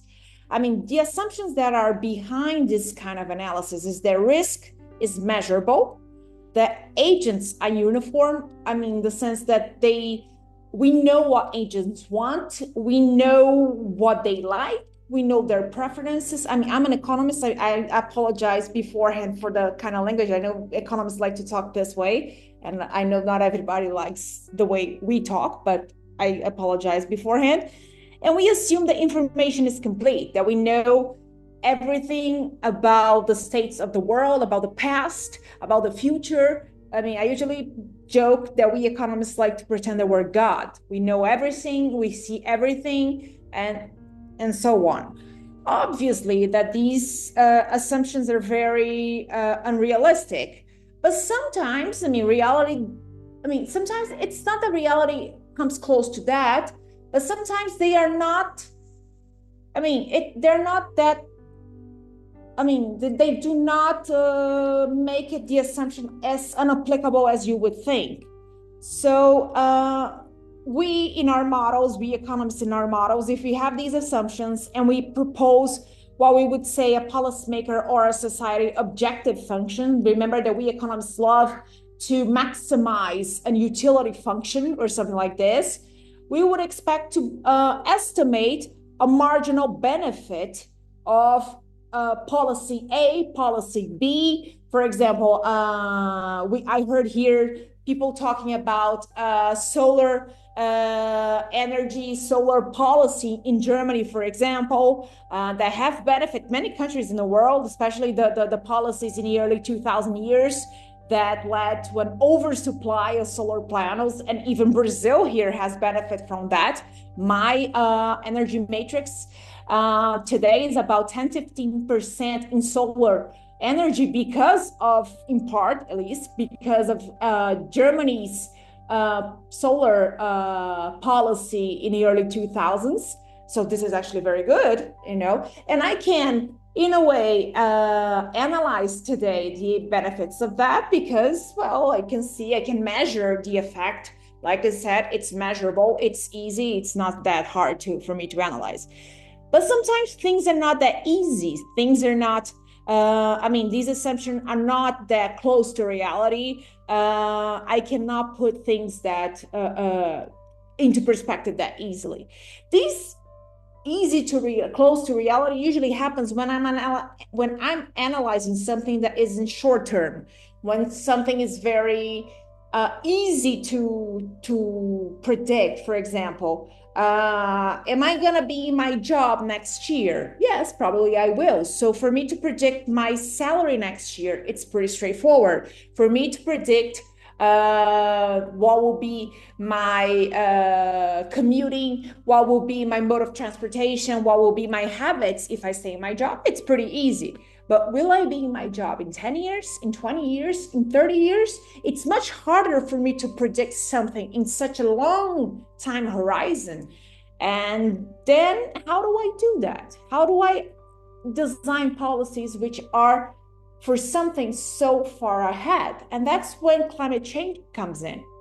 I'm not talking about something that it's going to happen in a year, in 2 years. And we are asking financing, we're asking for funding, we're asking for money for something that it's not for a year from now. And when we think about our financial system, the major part of our financial system is based on, at least in developed countries, you're supposed to have a sound private financial system. And private companies, private banks, they work on that cost and benefit structure. They only fund things in which present benefits are bigger than present costs. And if they're not, forget about it. I will not give you money for something that obviously costs surpass benefits. You're not going to get my money if you're obviously telling me that this is going to cut into loss. So this is a problem, or at least if you can't tell me if this is going to cut into a loss or not, if you can't tell me, if you can't predict that. And this is what happens when you have something that we call structural change. Because for you to actually change society, change reality, change the world, sometimes you have to do that. You have to propose structural change. You can't know what's going to happen. And this is what usually comes when you have long-term change. And long-term change is usually related to a few things that I want to bring on here. The first thing is a fundamental uncertainty. Fundamental uncertainty happens when we do not know the list of all possible events, or we may even know, but we cannot assign probabilities to each possible event in an objective way. This usually happens, the past is not a good guide for the future. And a great example for this is the pandemic. Had we ever had a pandemic before? Yes, we had. But the fact that we had a pandemic before did not help us at all predicting the 2020 pandemic. So it's like, statisticians could say, well, it was an outlier. Yeah, but what good did that make me? When you tell me it was an outlier, I still could not predict it. I still couldn't do anything from it. It was still uncertain. I still lost a lot of money from it. A lot of people still died. So basically, I still could not prevent it. I still could not be prepared for it. And basically, that's the same thing that happens with climate change. I don't know what's going to happen. I don't know if my predictions, for example, I don't know how good my predictions are. I have scenario 1 that says this is going to happen. I have scenario 2 that this is going to happen. I have scenario 3 that this is going to happen. But to be very honest, I don't know the likelihood of scenario 1, scenario 2, or scenario 3. I don't know. The only thing that I'm certain is that I don't know. And that's okay. That's okay, but I have to recognize that I don't know. And this really leads us to, the policymaker. The most that I can do is that perhaps, I know that I have what we call black swans. It's an inference problem, let's put it this way. And the most that I have to do is be prepared for possibilities of events, even if I don't know the actual probability of them to happen. Can a new pandemic happen tomorrow? Yes. What's the probability of it? I have no idea. But that's why we come to talk about resilience. I need to be prepared, even if I don't know. Yes, please.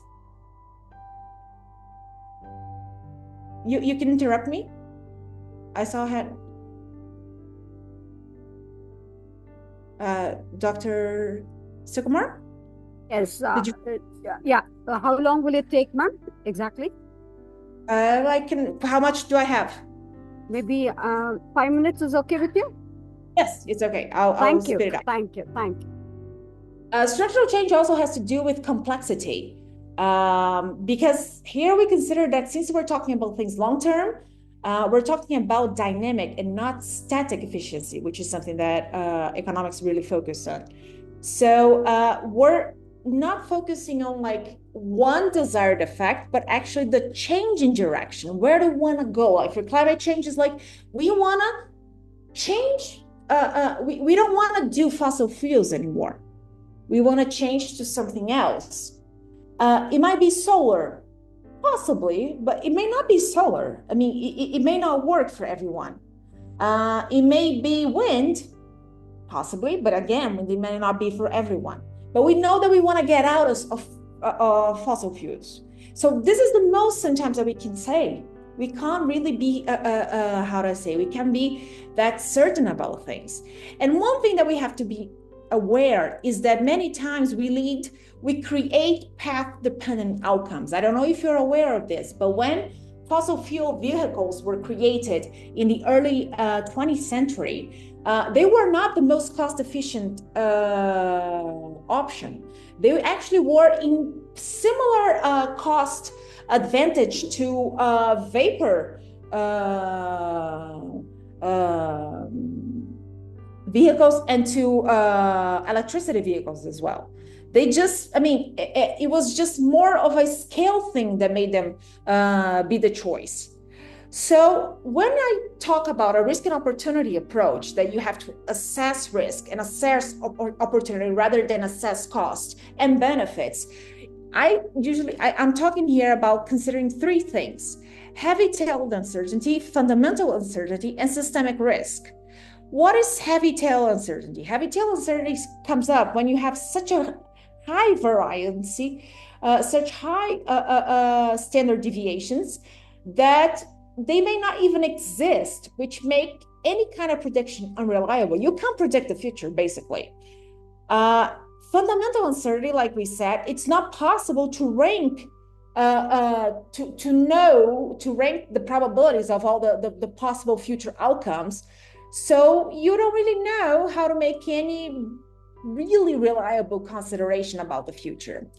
And when you talk about systemic risk, you have such complex interdependencies within the system that you lead to increased risk, because if you choose this, it will lead to that, and it will lead to that, and you have such unforeseen consequences that that making a choice leads to this whole chain of reactions that you can't really predict. So what are the consequences of this unforeseen future? First, that you may have, like I said, path dependence possibilities, that intervention, like the government intervention here leads to one thing, but then you get perhaps even in deadlock possibilities. The second is that sometimes you can't really talk about optimal choices. It doesn't really make sense to talk about that. And the third thing is that it makes no sense. I mean, it's really hard for you to talk about efficiency, or for you to talk about measuring costs and benefits in long-term policies like you do in short-term policies, because you can't really measure those.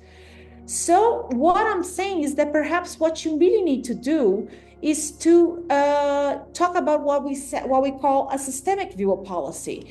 One that to actually build resilience, you have to consider that you need spare capacity. You can't really operate at the frontier, like economists usually say, with full efficiency.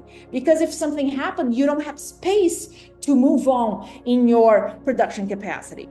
The second one, instead of talking about efficiency like we usually talk about, you need to have what we call a dynamic effectiveness, because you're talking about a future, a long-term thing. You have to be able to change your options in somewhat fast pace. And if you don't have the spare capacity, you can't do that. The third thing that I already mentioned here is that you have to be satisfied with only setting the direction of change and not actually choosing the path that you will go. And this means that you have to consider stress tests for risk assessments and opportunity assessments. what are the opportunities that perhaps you get to choose, and what are the risks of choosing this or that path?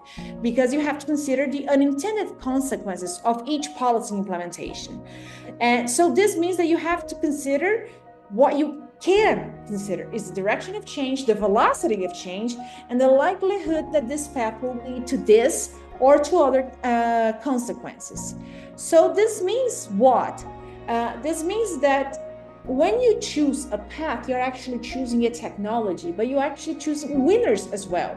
Like here, we just talked about solar energy. Those who produce solar energy will be favored.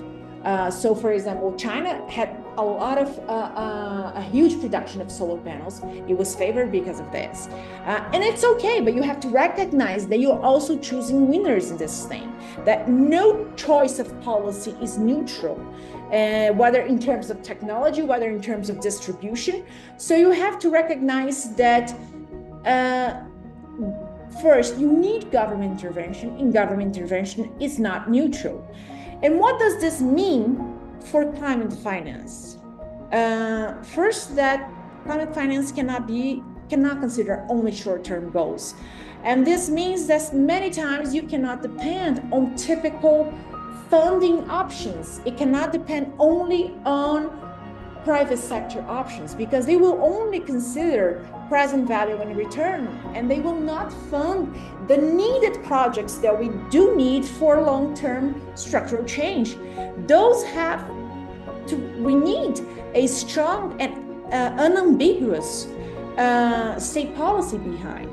And this is my point here. My last slide, my last point here is exactly that for you to actually fund climate change, this is not going to go through a traditional project funding channel.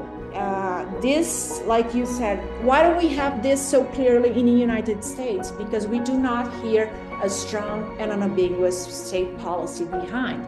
Because when you have a change of government, this strong and unambiguous state policy is not behind it. And this is my message here today. I'm sorry if I spoke a little more than I should have. Very much. That was, that was a brilliant presentation indeed. I hope everybody will agree with us. It was a really brilliant presentation, Professor Andrea, brilliant. And so, I will go after Mr. Balaji, please. You're coming after me or go after me?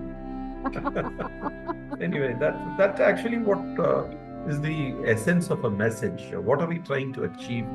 Do you think you are able to achieve what we want to achieve? Are we moving in the right direction? But then, I would like to put it in a different perspective.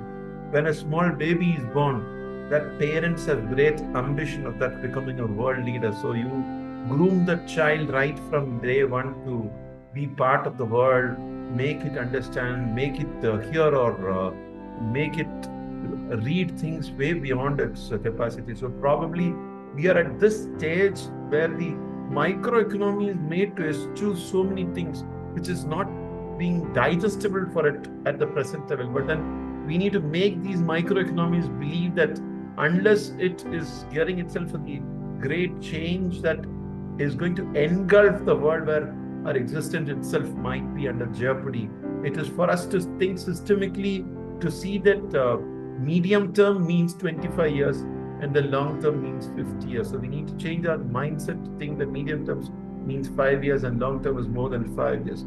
So, but then it was a fantastic insight as to what exactly is quid pro quo. Are we trying to see in the right manner? So you've got a lot of food for thought, Professor Andrea. We're all really grateful for the fantastic performance. Thank you very much, Dr. Srividhya. Thank you. Thank you so much, Professor Andrea. That I think Mr. Balaji covered almost everything of what you said. My add-ons, if you actually would say that finance to support the climate action and to implement the NDCs comes from the multiple sources. Right. We do agree with that, and will not always be labeled and clearly recognized as climatic finance only. That's very key takeaway. Very good. That's a very key point that you have stressed there. For example, support to the health sector, maybe building capacity to cope up with the increased prevalence to the vector-borne diseases, as you mentioned about the pandemic, associated with the warmer temperatures, and the investments in the agricultural sector may support for the greater resilience and even for the drought indeed. So in fact, giving a considerable overlap between these activities to implement the Paris Agreement in terms of SDG and the Sendel framework with the developmental finance will play a very significant role, especially in the LDCs and SDGs in supporting the climatic action. So developmental assistance will play a key role in leveraging the private sector finance for climatic action. Thank you so much. That was brilliant indeed. And really, it's the greatest pleasure having you there. And thank you so much. Thank you. And we would love to work with you more and more. Would like to hear from you more and more. Thank you so much. Thank you. Over to Madam Sandhya Balaji to welcome the next speaker. Thank you. Yeah, that was a great presentation indeed. And we're talking about climatic finance, and are we talking only about emissions and money management and infrastructure? Should we also talk about, will it be creating more jobs? Will it be alleviating poverty? To take a stand on that, I welcome Dr. Jose and Professor Dr. Jose Luis Esteves. He's a global DBA, Global Chair of SDG 4 of Global Sustainable Futures Network through partnership and postdoctorate in innovation for organizational sustainability at PPAD, which is the Pontifical Catholic University of Brunei. And he's a senior consultant for UNDP 2024 within the scope of G20 in 2024. Welcome, Doctor. And the digital dais is yours. Okay, thank you very much. I hope you all can listen to me well. Good morning from Brazil now. It's noon. It's about 1:15 noon. So good afternoon and good evening to all those folks that are attending this, what I used to say, bright gathering of minds in this Very Sunday. good afternoon, Professor, and warm welcome to you. That's from me personally. Thank you so much. Thank you. Please go ahead. Thank you.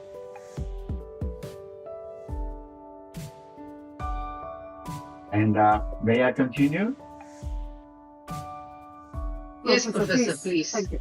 Okay, so I would like, as always, thank you very much, Dr. Srividhya, and all these fantastic things for this invitation today. I have had the opportunity to see all these presentations that we had during this morning, and they were really fantastic. And I believe that I come here with a couple of insights and reflections that will build like a bridge to all these thoughts that we had up to this moment here. I would ask your permission to share my screen that I have made a small presentation, and so I will bring it to you.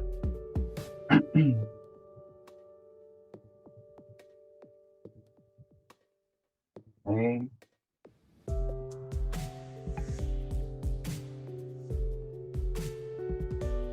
Okay.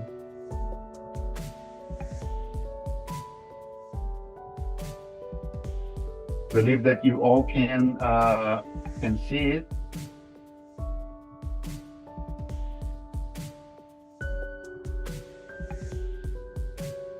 You can see it? Yes, we can. So thank you very much for this invitation. So the subject topic is climate finance advantage by tracking social and economic impacts. And we are here again with a lot of good presenters, researchers, lecturers, professors, and especially people that are involved in the same subject, that is to foster cooperation in order to achieve more sustainable futures.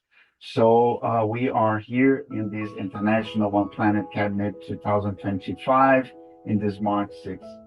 I would like to skip the introduction because I have been presented before, and let's get straight to the point. Thank you a lot, because I have been invited for a lot of different conferences and events, especially during this after pandemic, like I used to say. Here is just a memory from our UNDP consultants while we were working together during the G20 Brazilian presidency in the period of G20 from February up to October in the year 2024. And as you can see, I'm here also with Professor Andrea Cabello, my very special colleague from the Brazilian university that I love the most, that is UNB. And I would like to come again to make an introduction, a very brief introduction, that there exists a pivotal role of climate change in addressing global climate change. And we really have to explore how tracking the social and economic impacts can enhance at one side the effectiveness, and in the other side at the same time the equity of climate change, climate finance initiatives. So there are some advantages of integrating comprehensive impact assessments into climate finance strategy. What for? To ensure that climate actions are both effective and just. And there is, if there is a problem with the prediction of the future, as Dr. Andrea just brilliantly stated as an economist, so we have to move ahead and try to track these climate finance with the frameworks that are as much as possible credible to our working as a researcher in our research environment. So there is a framework here to track.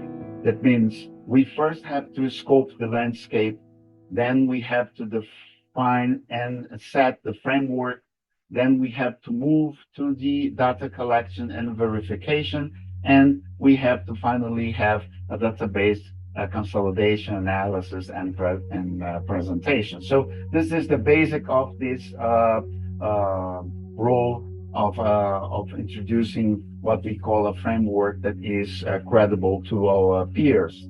And there is something that has been published in terms of ongoing domestic climate finance tracking initiatives that, as we can see, is experienced on a global perspective. So we have landscapes like here in Brazil and the whole Latin American Caribbean region. We have landscapes that have been pointed in Africa. We have landscapes that are in finance tracking initiatives in Europe. We have it in Asia and so far.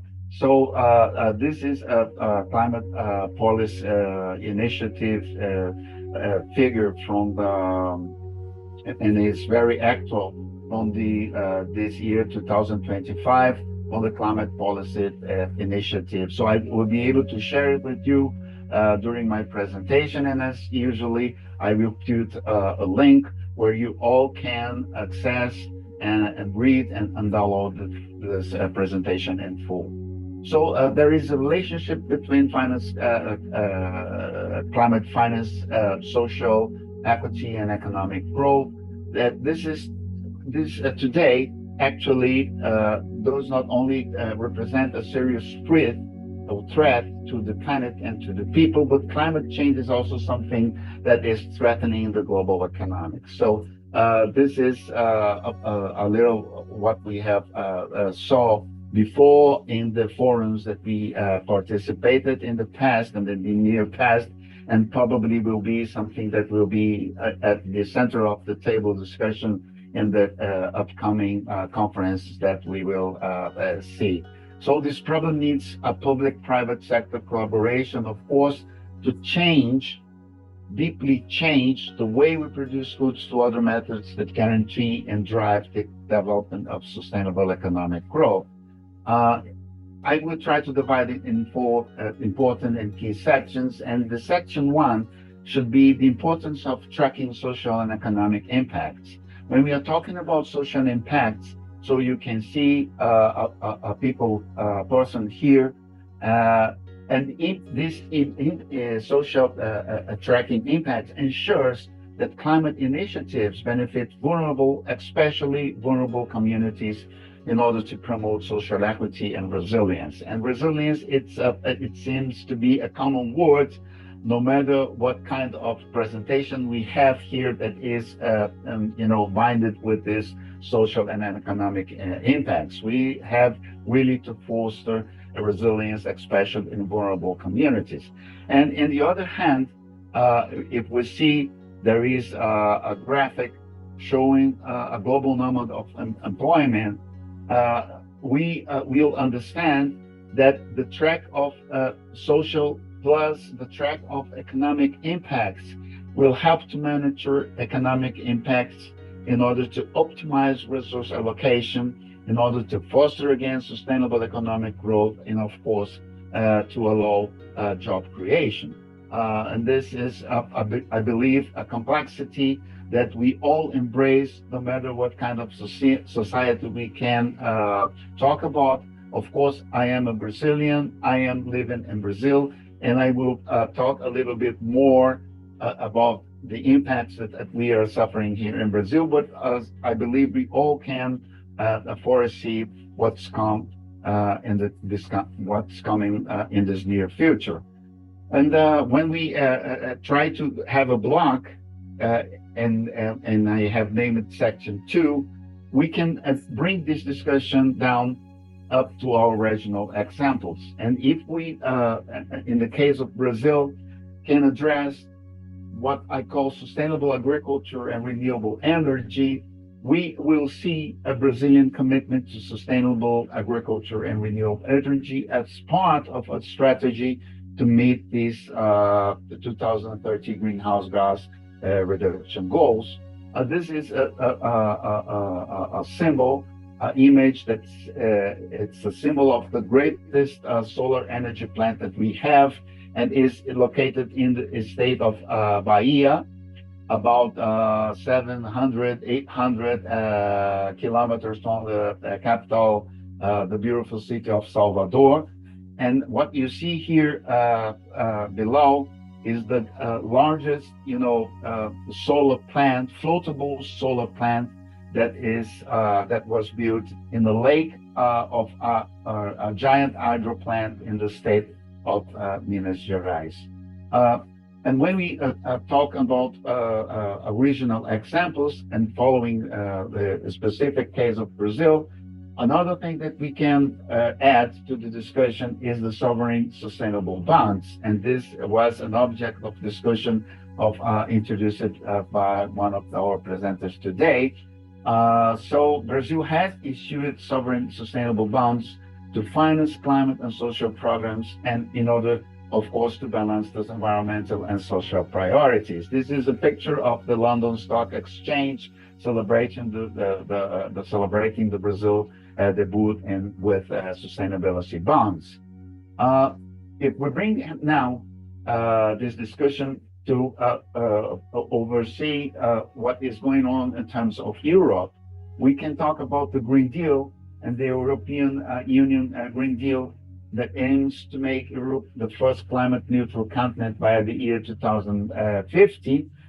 What Europe is conceiving a framework in order to drive innovation and sustainable growth. So there is a chart that exemplifies in the center what is the European Green Deal, and you can see all of these dimensions and the subjects that are related to build a framework like that. So that is ambitious, but of course this is something that the world deserves a lot. And if we track again some regional examples in Europe, we can of course bring to the discussion table what's going on in terms of sustainable finance action with the Sustainable Finance Action Plan that integrates environmental, social, and governance, the ESG framework, considerations into the investment decision table. If we move forward and we talk about some regional examples in Asia, we can bring to this discussion the climate risk and financial institutions with this greening with this great acceleration of the green infrastructure in Asia, as we can follow and track widely, especially with this, what things that are going around the major finance district that we have in Asia at this right moment. If we expand this discussion, continue to exemplify a little bit Asia, we will see also the ESG investing and the rise of these ESG investing influencing all the sustainable finance practice in order to, of course, at the bottom end, to promote a more responsible investment environment. So there is a chart stating what's going on in terms of Asia Pacific ESG investing market in size in this period of 2018 up to the period of projections with up to the period of 2030 investment. So as you can see, it's a flow that is going up and up. And if we move ahead and we talk about our cradle of life, that is the Africa continent, we will see, of course, there is a climate finance and economic dependency, usually from Africa countries. But in this very moment, Africa faces unique challenges and opportunities if we consider the climate finance, including, of course, the need for regional integration and a more, let's say, large South-to-South cooperation. This South-to-South cooperation was at one point very expressed and expected during our G20 conversations, where I had the opportunity also, Dr. Andrea too, to be and to join in order to support and uphold the Brazilian presidency in the year 2025 in Brazil, but also as a preparation of what is going on in terms of G20 initiatives in this year, where South Africa is the country that is heading all these discussions. And when we go further again, and we have Africa, we are talking about once more adaptation and resilience. So by enhancing this climate resilience in African urban areas, we will have it to see and probably foresee that is crucial for supporting all this green development and mitigating climate risks. So there is a green infrastructure going on in South Africa, for example, today, but this is something that we can see right now in place, and we will probably foresee in this coming year, in this half-decade period that goes from this year to today, 2025, up the year 2030. And of course, if we move to this data-driven insights in policy design, leverage data will enable policymakers to design targeted interventions that address both these environmental and the social economic challenges. For instance, using data to identify areas that are most vulnerable to climate change will help us all to prioritize funding for the adaptation projects that we have to uphold, that have already begun, and that are in place, just like this one I brought here in the chart to showcase, but of course, the further initiatives to come. And there are a lot of very good case studies that will challenge us with the successful climate finance project, such as the Green Climate Funds initiatives that will demonstrate the importance of tracking and reporting social and economic impacts to ensure all the project effectiveness and accountability that we are demanding for. And there is a final section 4 that is, of course, landing on transparency and accountability. So as much as we go further on this tracking social and economic impact, we have to uphold be more feasible and reliable reporting mechanisms, because disparate reporting and accountability will build the stakeholder trust, and it is a win-win perspective of attracting investment. So regular impact assessments and public disclosure are essential for maintaining the credibility of and support of all initiatives. There is a framework that's called 5 phases of climate finance transparency that begins with the scoping, goes through the definition, and overpass the measurement and verification up to the point that we have here to apply the climate finance tracking results as an accounting,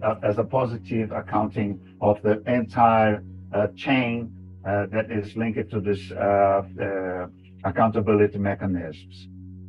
And there is, of course, some global standards that are based in what I call core elements of recommended climate-related finance that will have the governance in as a larger dimension or umbrella. And below this, you will have, and integrated to this, you will have a strategy, and integrated to this risk management, and integrated in the center the metric and targets. Of course, again, the role of higher education institution and climate research network is at the glance, and it's really very desirable, and we should rely on this. Some of these networks and some of the universities that are in place, with my presence here and the presence of Dr. Srividhya, Dr. Andrea, and all the colleagues, these are some of a part of in this moment of my professional career and life. And of course, we come to a conclusion. Integrate social and economic impact tracking into climate finance strategies is essential to achieve this transformative change. So we will have a gender dimension of development impacts, and we have to target, of course, in the middle of our discussion and in front of our table, the vulnerable populations, the local stakeholder dimensions to development impacts. So we have the social impacts that are experienced by people in communities, driving economic impacts in order to contribute to economic growth, the environmental impacts, and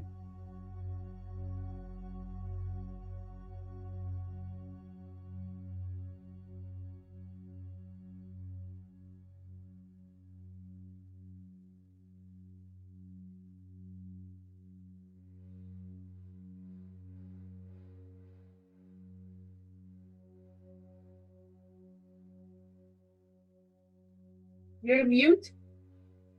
Yeah.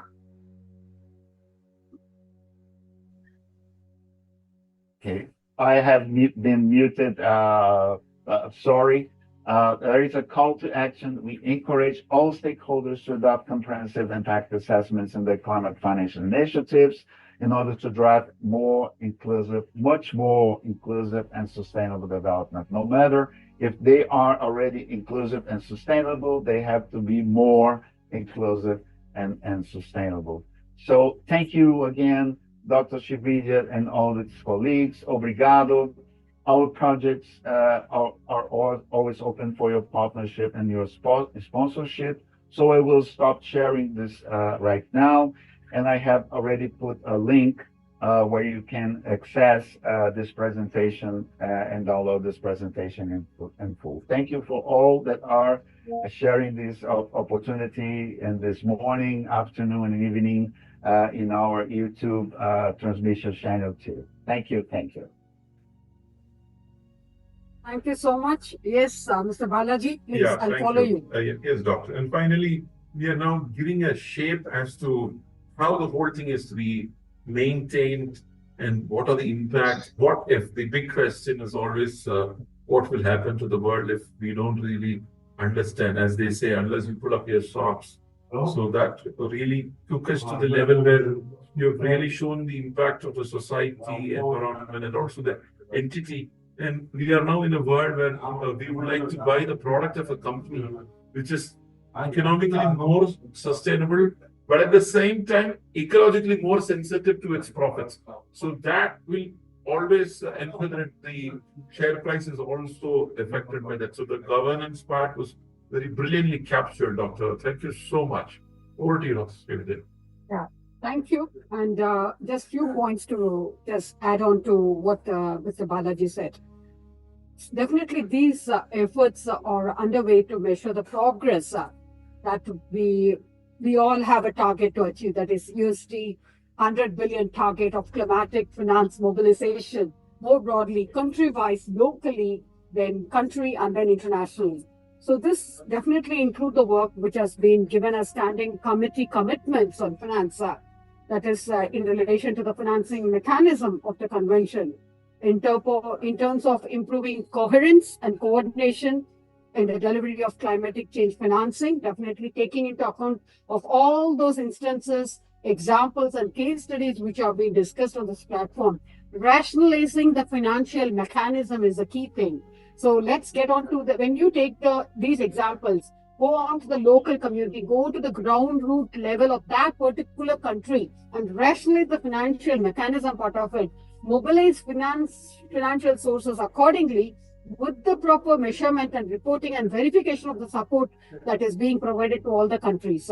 Thank you so much. So we are there with you with the biennial assessment and the overview of the climatic finance overviews as such that you have mentioned. Covered almost all those that were more relevant from the French and the Peruvian governments with the capacities which were mentioned in COP21 and 20. Thank you so much with the report of OECD. Thank you so much. On that note, may I request Madam Sandhya Balaji to welcome the next speaker on board. Thank you, Professor. Thank you. It's always a pleasure having you, and we would like to have you for more and more sessions. Thank you. Over to Madam Sandhya Balaji to welcome Ms. Shiyama from Oman. Thank you.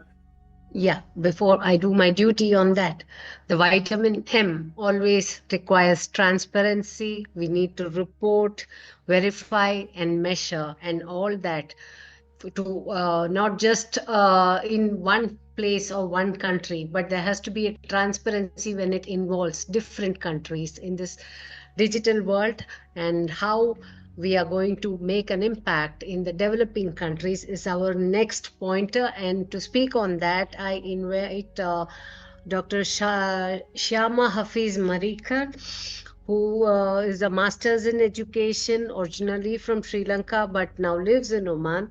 And she's the founder of Mind Faculty, and she's a certified trainer, and she's a skills development facilitator and an NLP and mindfulness master and practitioner. Welcome, ma'am. The digital dice is yours. Thank you very much, Dr. Sandhya Sri, for that beautiful introduction. And I would like to thank Dr. Srividhya for inviting me for this conference, that G20 International One Planet Cabinet. It's my great pleasure and privilege to be part of this forum. And I would like to share my presentation here. Just give me 1 second.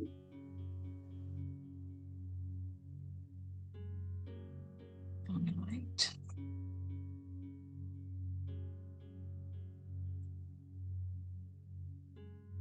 right. Is it visible now?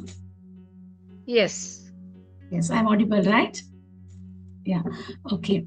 So today, on this occasion, G20 International One Planet Cabinet, the topic given for me is in measuring, reporting, verifying, and extending support to developing countries. So as a science teacher, trainer, and this topic is really close to my heart, because while I was searching for some information towards this, I found it how important it is to know about these things, what's going around us, and how important it is to be informed and take action towards these things. Now let's talk about it. Before that, I'm going to show you what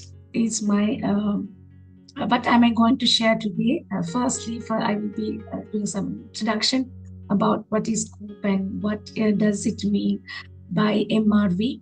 and then why the COPs are important in terms of climatic context, climate finance, and also MRV. What does it do? What is the role it plays? And I will summarize all these points in the conclusion part. Now, first of all, I would like to highlight here that what is United Nations Framework Convention on Climate Change? We say that UNFCCC, this was an initiative. It was taken place decades ago. We can say the ultimate objective of this UNFCCC is to stabilize greenhouse gas concentration in the atmosphere that would prevent dangerous anthropogenic interference with the climate system. So the main parties that they target within the time frame sufficient to allow the ecosystem to adapt. So it was, it has many guidelines, and it also has many thematic areas where they focus on what we can do collaboratively, at the same time what the developed countries have to do. Most importantly, guiding principles of this framework focus on equity, and then most importantly, common but differentiated responsibilities and respective capabilities. We say CBDR and RC, this is the most important highlighted concept or guidelines of UNFCCC, and also how sustainable development can be done, and principal cooperation among countries. And also if you look at the thematic areas, what are the broader aspects of their focus is reducing CHG emissions and adapting to climate change, and giving support for implementation in terms of finance, technology development, and transfer capacity building for the developing countries. And mainly they say for the developing countries, they have different responsibilities. They should adopt national mitigation policies and provide new and additional financial resources for developing countries, assist developing country parties, particularly for vulnerable to climate and meeting cost and adaptation. Take all practical steps to promote, facilitate, and finance the transfer of technology. So these are the main concepts of UNFCCC. And let's look at what is MRV and what is the role of MRV in this UNFCCC. MRV is basically a tool which is used to measure the development and reporting and verification and etc.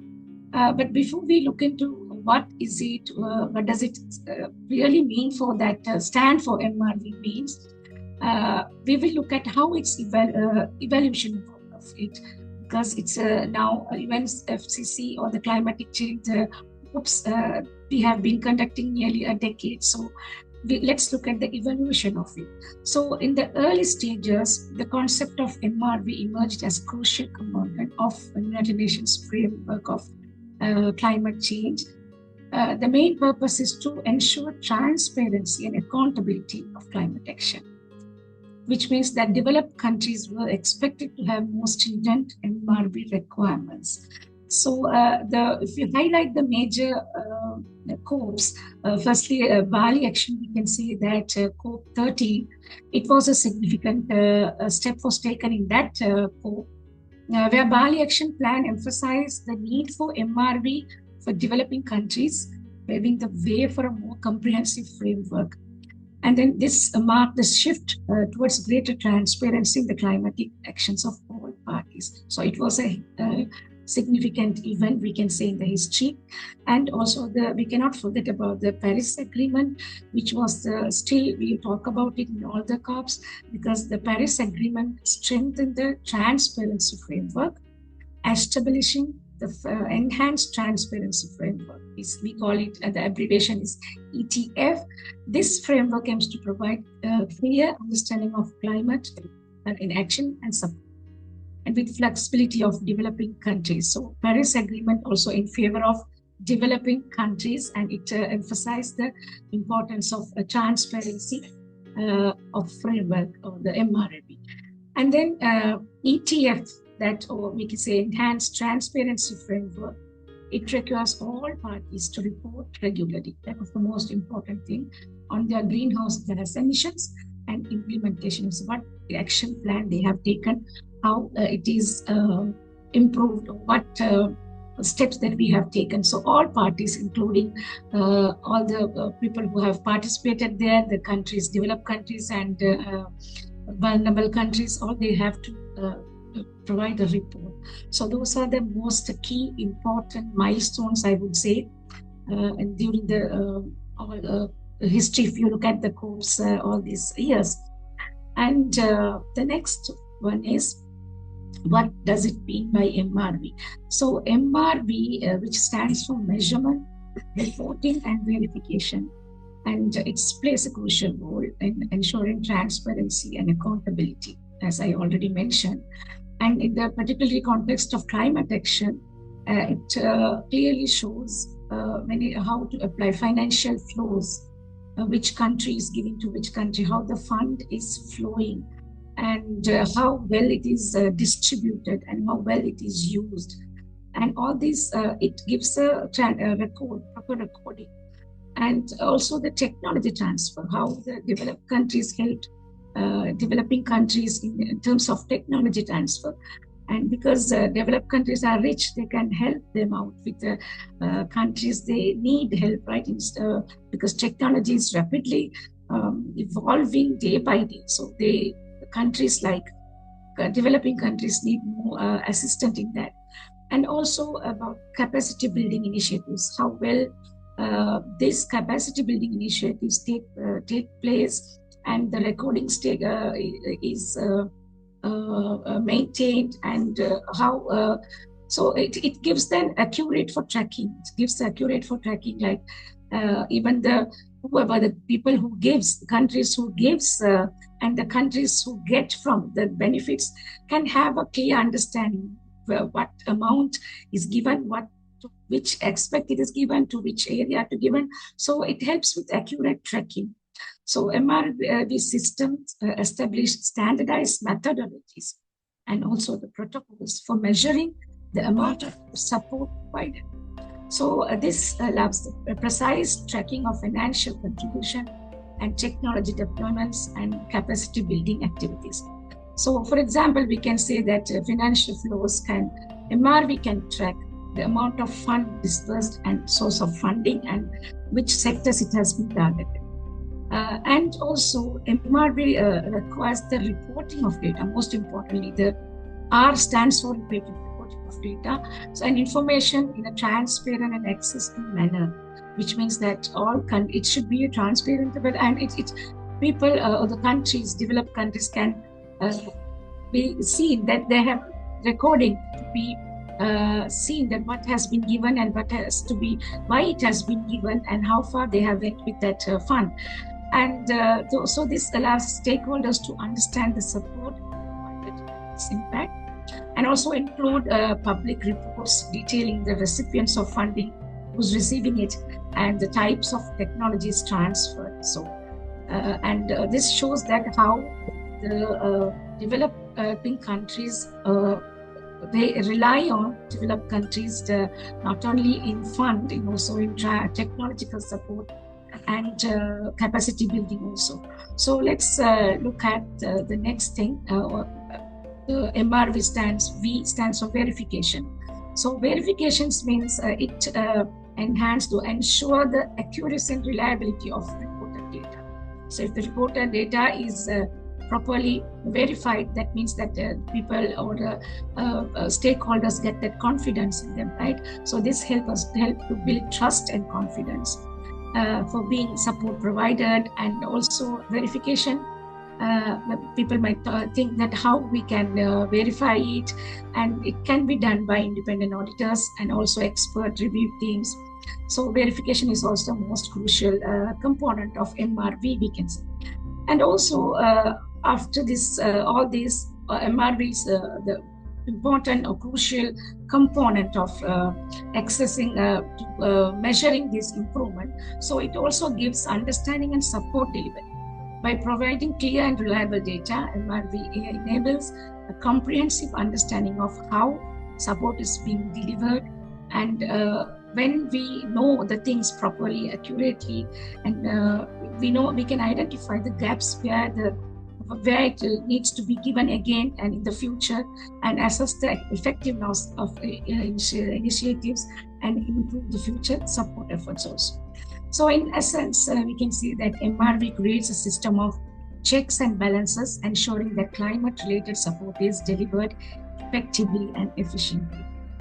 And when it comes to COP, I would like to highlight the recent one, the 29, what crucial steps taken there, or what was highlighted there. The most important thing is with a central focus on climate finance. So COP 29 brought together nearly 200 countries in that group. So there the most important focus was on finance. It was suggested like triple finance to developing countries from the previous goal of $100 billion annually. So it is a great achievement and great step ahead, we can say. So to $300 billion annually by 2035. So secure efforts of all sectors to work together to scale up finance to developing countries, from public and private sources to the amount of 1.3 trillion per year by 2035. It's not a small amount, it's a huge amount, but it has been proposed there, and it has been proposed and most of the countries agreed, although some disagreements were there, but still it is a great achievement, we must say. And we hope that it will keep the clean energy growing, helping all countries to share in its huge benefits, especially like more jobs, stronger growth, cheaper and cleaner energy for all. That is the most fundamental expectation of this fund allocation. And for this, to the International Energy Agency expects global clean energy investment to exceed $2 trillion for the first time in 2024. So we can say that COPs are important in terms of climatic change we are going to bring, because every year there is a significant change, there is a significant development. And with this, I would like to say that financial and technological assistance, the core principles of UNFCCC and Paris Agreement is that developed countries should provide financial, technological, and capacity building support to developing countries to help them mitigate and adapt to climate change. So this is the fundamental still remains so. So this support is crucial for enabling developing countries to implement their national economic contributions, we say NDCs, and build resilience to climate impacts. Now, all of the eminent speakers spoke about resilience here.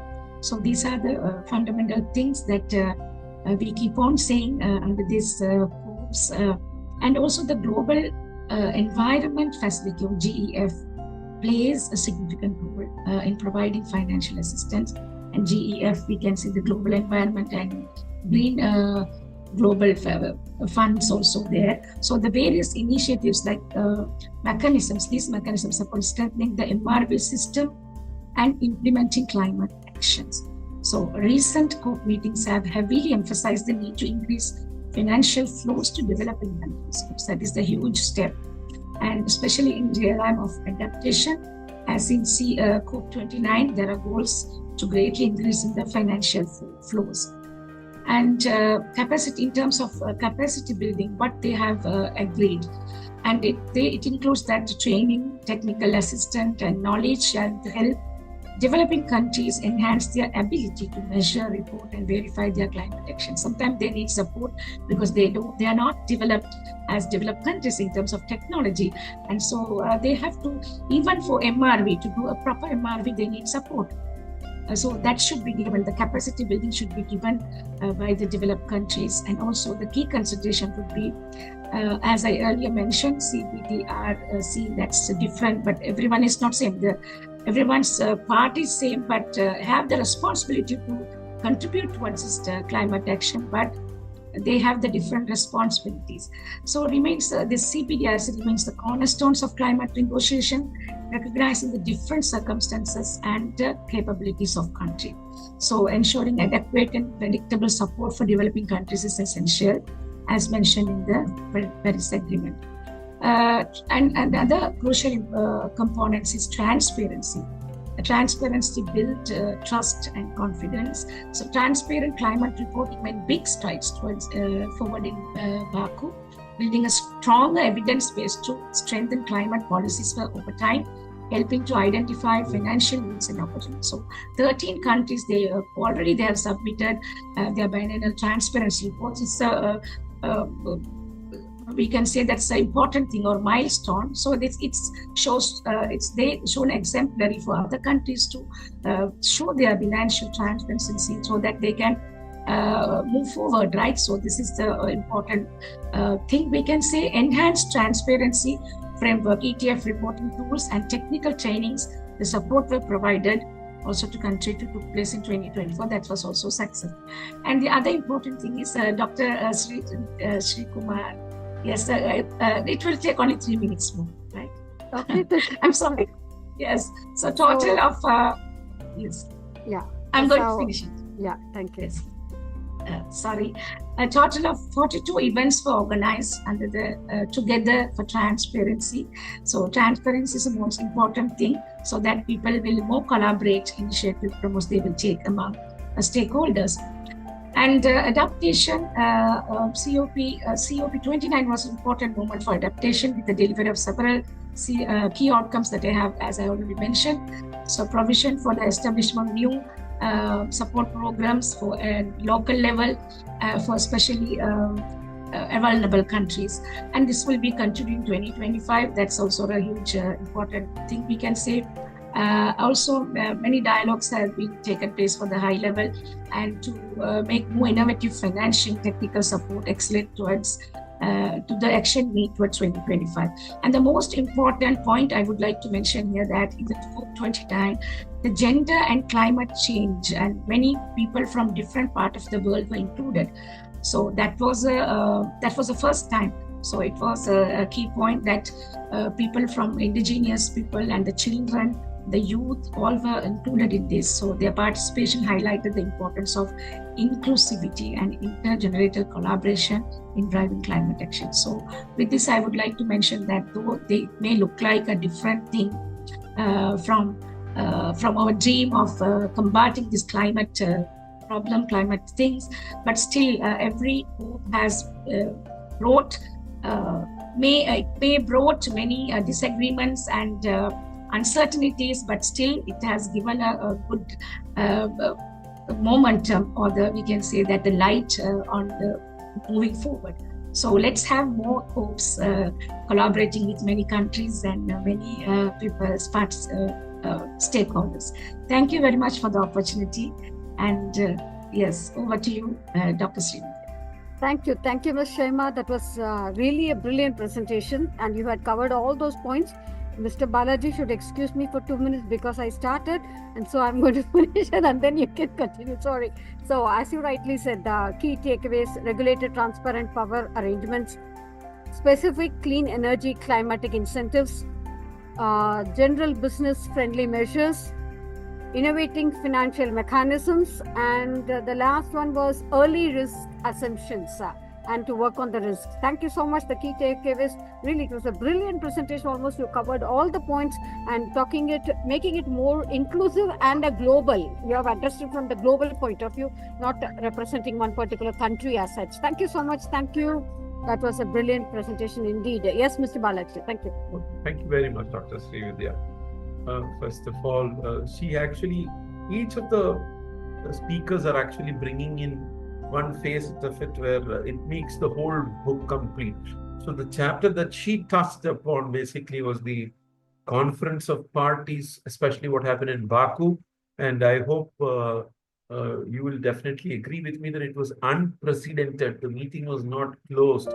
It was supposed to end on a Friday, and then they officially extended it till the next Tuesday. They extended it by 4 days to achieve that extended funding support, which shows how serious people who are part of the whole discussion were about the financial commitment that should be placed by each of the countries, so that one hand doesn't really make things work. It is five fingers coming together to show the strength of a big arm that can convert greater task into an achievable proposition. So thank you very much for bringing that proposition, and the MRV part of it is also very relevant. We should really start measuring and then also do everything that is required to show the commitment as a community, which is part of the globe, not as an isolated individual small unit. Thank you very much. Thank you. May I request Madam Sandhya Balaji to welcome the next speaker, Ms. Divya. Hello, am I audible? Yes, you are. You can invite Ms. Pratiksha otherwise. No. I okay. Yeah. Yeah, Divya is here. Yeah. So we are still talking about transparency, and we are yet to discuss about how to make this mechanism, financial mechanism, easier or better for of the UNFCCC in such a manner, rationalized, that everybody gets to access it and everybody can actually prepare themselves for a better financial mechanism, especially with relation to climatic finance. So to speak about that, we have here Ms. Divya Somani, who is insolvency professional and also a practicing chartered accountant with over 18 years of professional experience. She's also a company secretary. She's the first female chairperson of the Ajmer branch of ICAI, and she also has a credit of 2 books authored by her on insolvency exams, and also a qualification as a peer reviewer and forensic accountancy and fraud detection qualification to her. And it's my pleasure to welcome here Divya. The floor is yours. Welcome, Ms. Divya. Thank you, Dr. Srividhya. As usual, rock. Thank you. Yeah. There is some network issue at my end, so if I, skip in between, just make sure that it does not hamper the whole environment. But just for the sake of being, somewhat secure, I request, Ma'am Srividhya, can you please put on the PPT which I shared with you from your side? You can share it with everyone.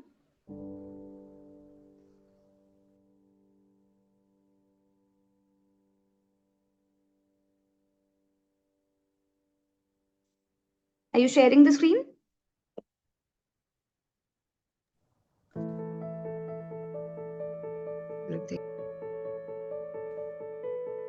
I think you can share and begin. She will have a copy of it. Yeah. Probably you can share it in the screen so that one of us can pick up and then share if possible. So just take off. Yeah, okay, because most of the speakers have already talked about the whole topic and they have already set the pace for it.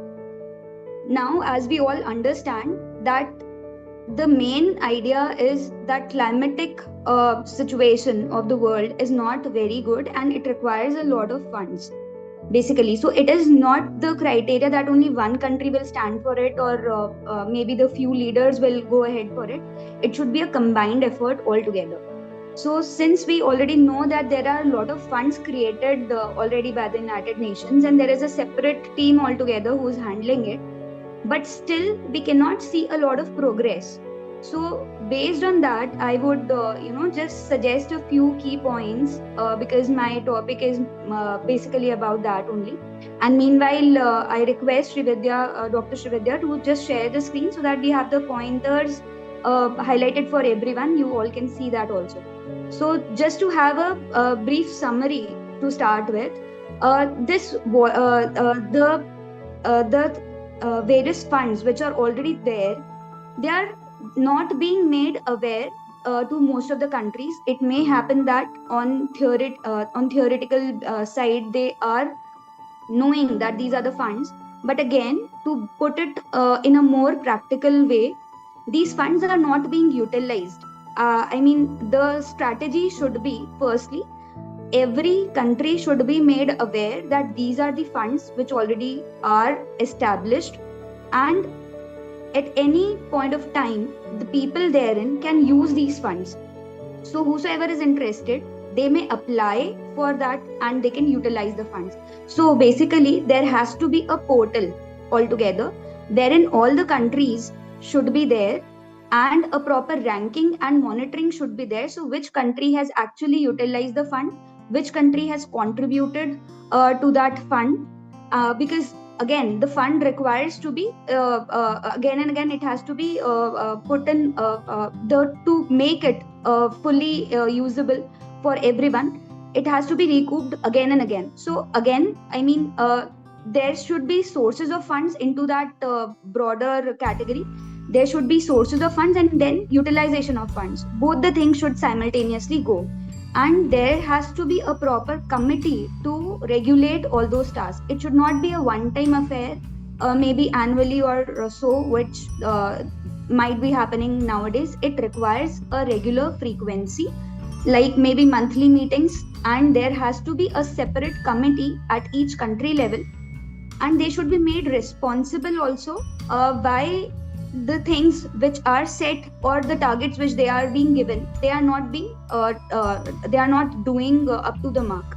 So still now, what we have done or what has been done is just that every country has been given some targets, but again, no one is monitoring whether they are actually doing it or not. They are just meeting and just sharing the in and out things, and nothing actually being implemented as per looking into the current situation. So what I would suggest from my end is there has to be a proper fund allocation. So both the things has to be there. It should be very much easy for any of the applicants who want to go directly to that portal, and they can apply it on their own. Some initiative should be taken from the United Nations itself to give incentives to those people who are really working out for it.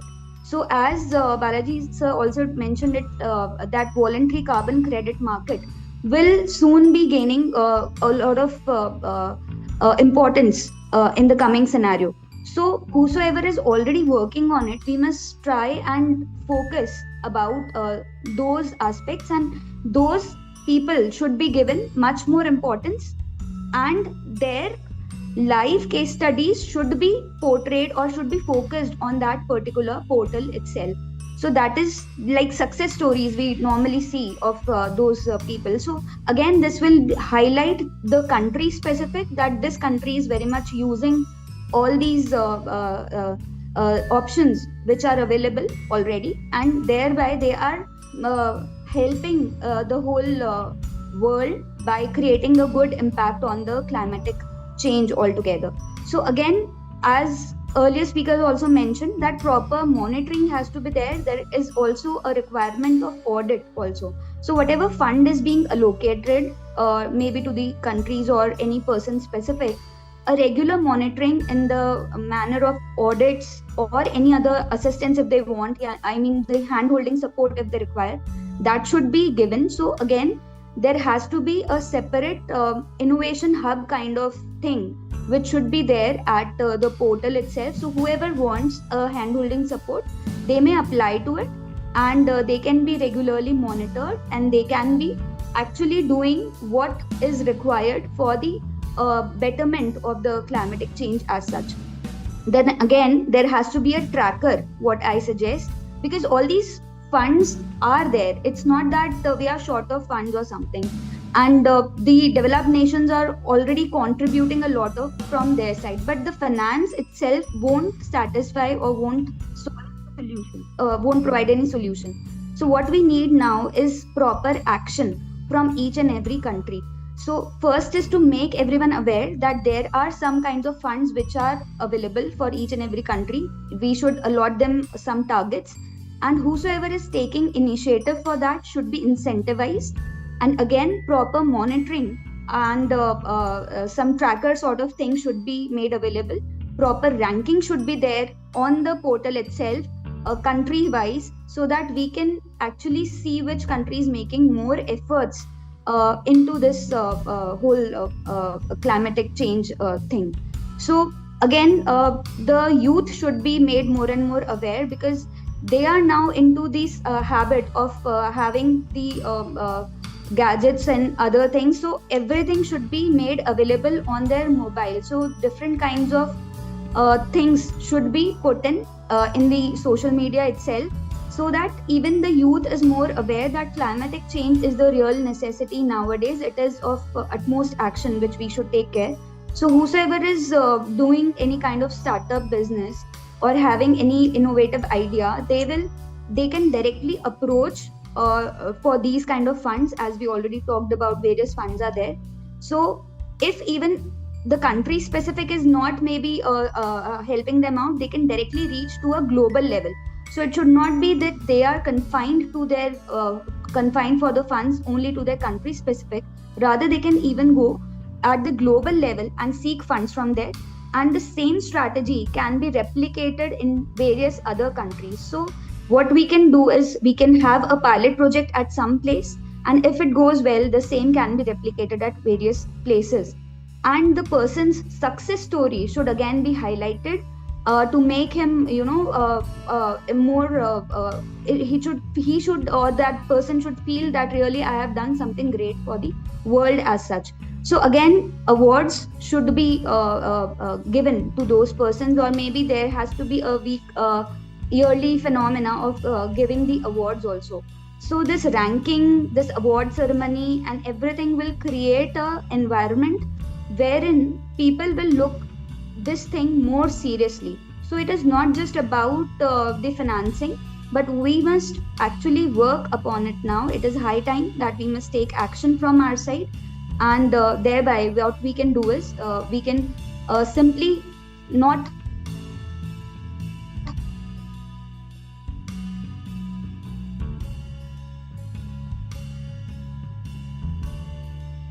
could make justice. I could do justice without the PPT. But again, a lot of incentives are required to actually put this thing into place.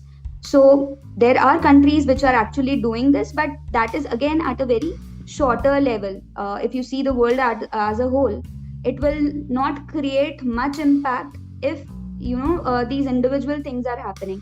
We need to have some great boost for this whole thing to happen now. So that is it from my side. Thank you so much.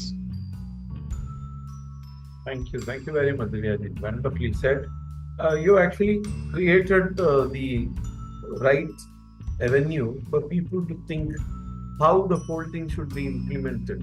As you said, for the good efforts, people must be rewarded, and what could be the yardstick for that? Transparency. As you could see, one of the greatest challenges for the voluntary carbon market is suppose I as an entity has consumed so much of the fund, then Balaji's company should be marked as not to be funded for the same thing by others. So that duplication is one of the biggest challenges that this whole carbon funding is actually facing. But very soon we are evolving with so many standards, and India is not to be seen behind. We are actually putting up our own markets, where by 2026 we will have a robust voluntary or rather carbon market in place. So to see how the world is evolving more is something that is being discussed by Divya, is very much within the realms of achievable thing. Yes, OECD already has proposed a specific environment related tax, direct tax, to be imposed on entities which are breaching the regulation or not contributing to the development of the environment goal of the United Nations as a whole. So you have very much got the right thing. You have gotten the people's mind here, Divya. Thank you very much.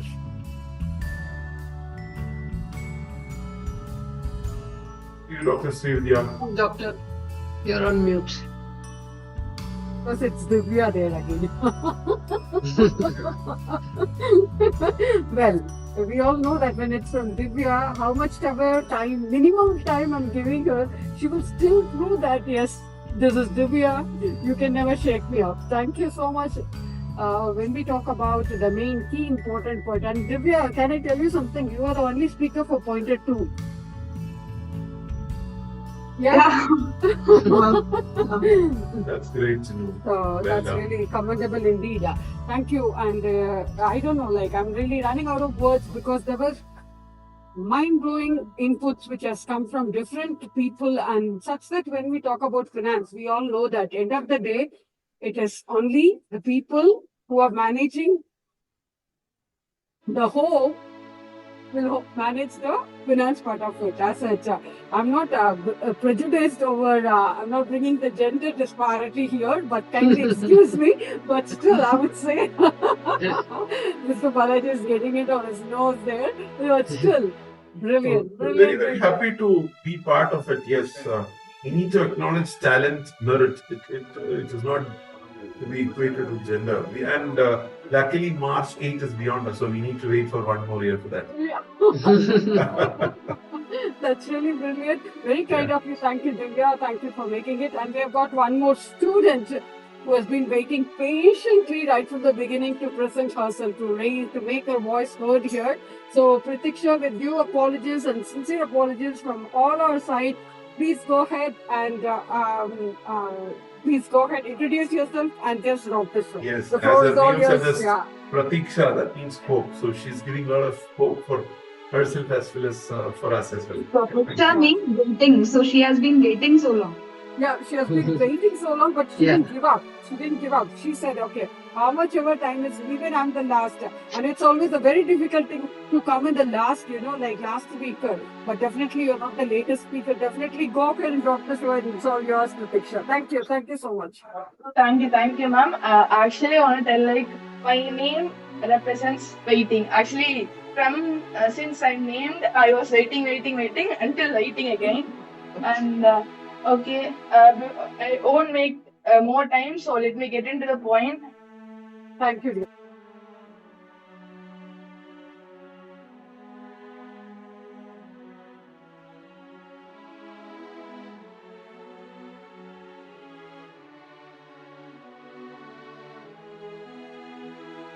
Okay, welcome everyone. My name is Pratiksha from Sri Isha College of Engineering, and today I will be discussing why building resilience to climate shocks is not just important but a necessity for our future. First, I'll explain about all my topics from the basics, then I'll go with the climate finance. So first, the urgency of climate resilience. Climate change is no longer a distant threat, it's affecting us now. According to the IPCC, over 3.3 billion people lives in areas highly vulnerable to climate change. We have all seen the devastation caused by floods, droughts, wildfires, and hurricanes. Climate resilience means preparing for, responding, and recovering from these shocks. Our goal today is to explore how we can strengthen our ability to withstand these extreme events. Next, what are climate shocks? Climate shocks refer to sudden extreme weather events that disrupts ecosystems, economies, and societies. Example includes typhoons, wildfires, heat waves, rising sea levels, and desertification. These shocks are becoming more frequent and intense due to global warming, making resilience a top priority. Impacts of climate shocks on different sectors. These effects of climate shocks are widespread, like agriculture, health, infrastructure, and economy. Crop failures lead to food insecurity, heat waves, and water scarcity increase disease outbreaks. Homes, roads, and power grids are frequently destroyed, and climate disasters cause job losses, higher insurance costs, and poverty cycle. The need of climate resilience. Resilience involves adaptation, not just mitigation. While mitigation addresses the root cause of climate change, adaptation ensures survival. Government, communities, and individuals all have roles to play in developing resilience strategies. Government policies for climate resilience. Government must implement national adaptation plans, developing resilient infrastructure and establish strong disaster preparedness strategies. This includes early warning system and urban planning that accounts for climate risk. Community-led resilience strategies. Communities plays a crucial role in resilience, like local disaster response plans tailored to specific risk, help and preparedness, and indigenous knowledge such as water conservation method and the land management practices has long been a valuable resource for adapting to a climate shock. So some real world examples like Pakistan floods during 2022. In 2022, devastating floods in Pakistan affected 33 million people, causing $30 billion in damages. The disaster highlighted the need for better early warning systems, resilient infrastructure, and stronger disaster preparedness measures. And I've done some case studies like Netherlands flood management. The Netherlands is a global leader in flood resilience. Its Delta work system, a network of dams and barriers, has successfully protected the country from severe flooding. Their investment in coastal defense and water management is a model other flood-prone regions. Then the other one is like Bangladesh cyclone shelters, where Bangladesh has reduced cyclone-related deaths by building storm-resistant shelters and implementing an effective early warning system. This case proves that proactive system planning saves lives. Then Kenya solar powered water pumps. In Kenya, solar powered water pumps provide water security in drought-prone areas by reducing reliance on erratic rainfall. These pumps helps community build resilience against climate-induced droughts. The last case study is about like community forest management in Nepal. Nepal community-led forest management has helped to prevent deforestation, protecting against landmines and floods. This approach shows how environmental conservation and disaster resilience go in hand in hand. Next, let's see about. Excuse me, ma'am. Do you want to say something?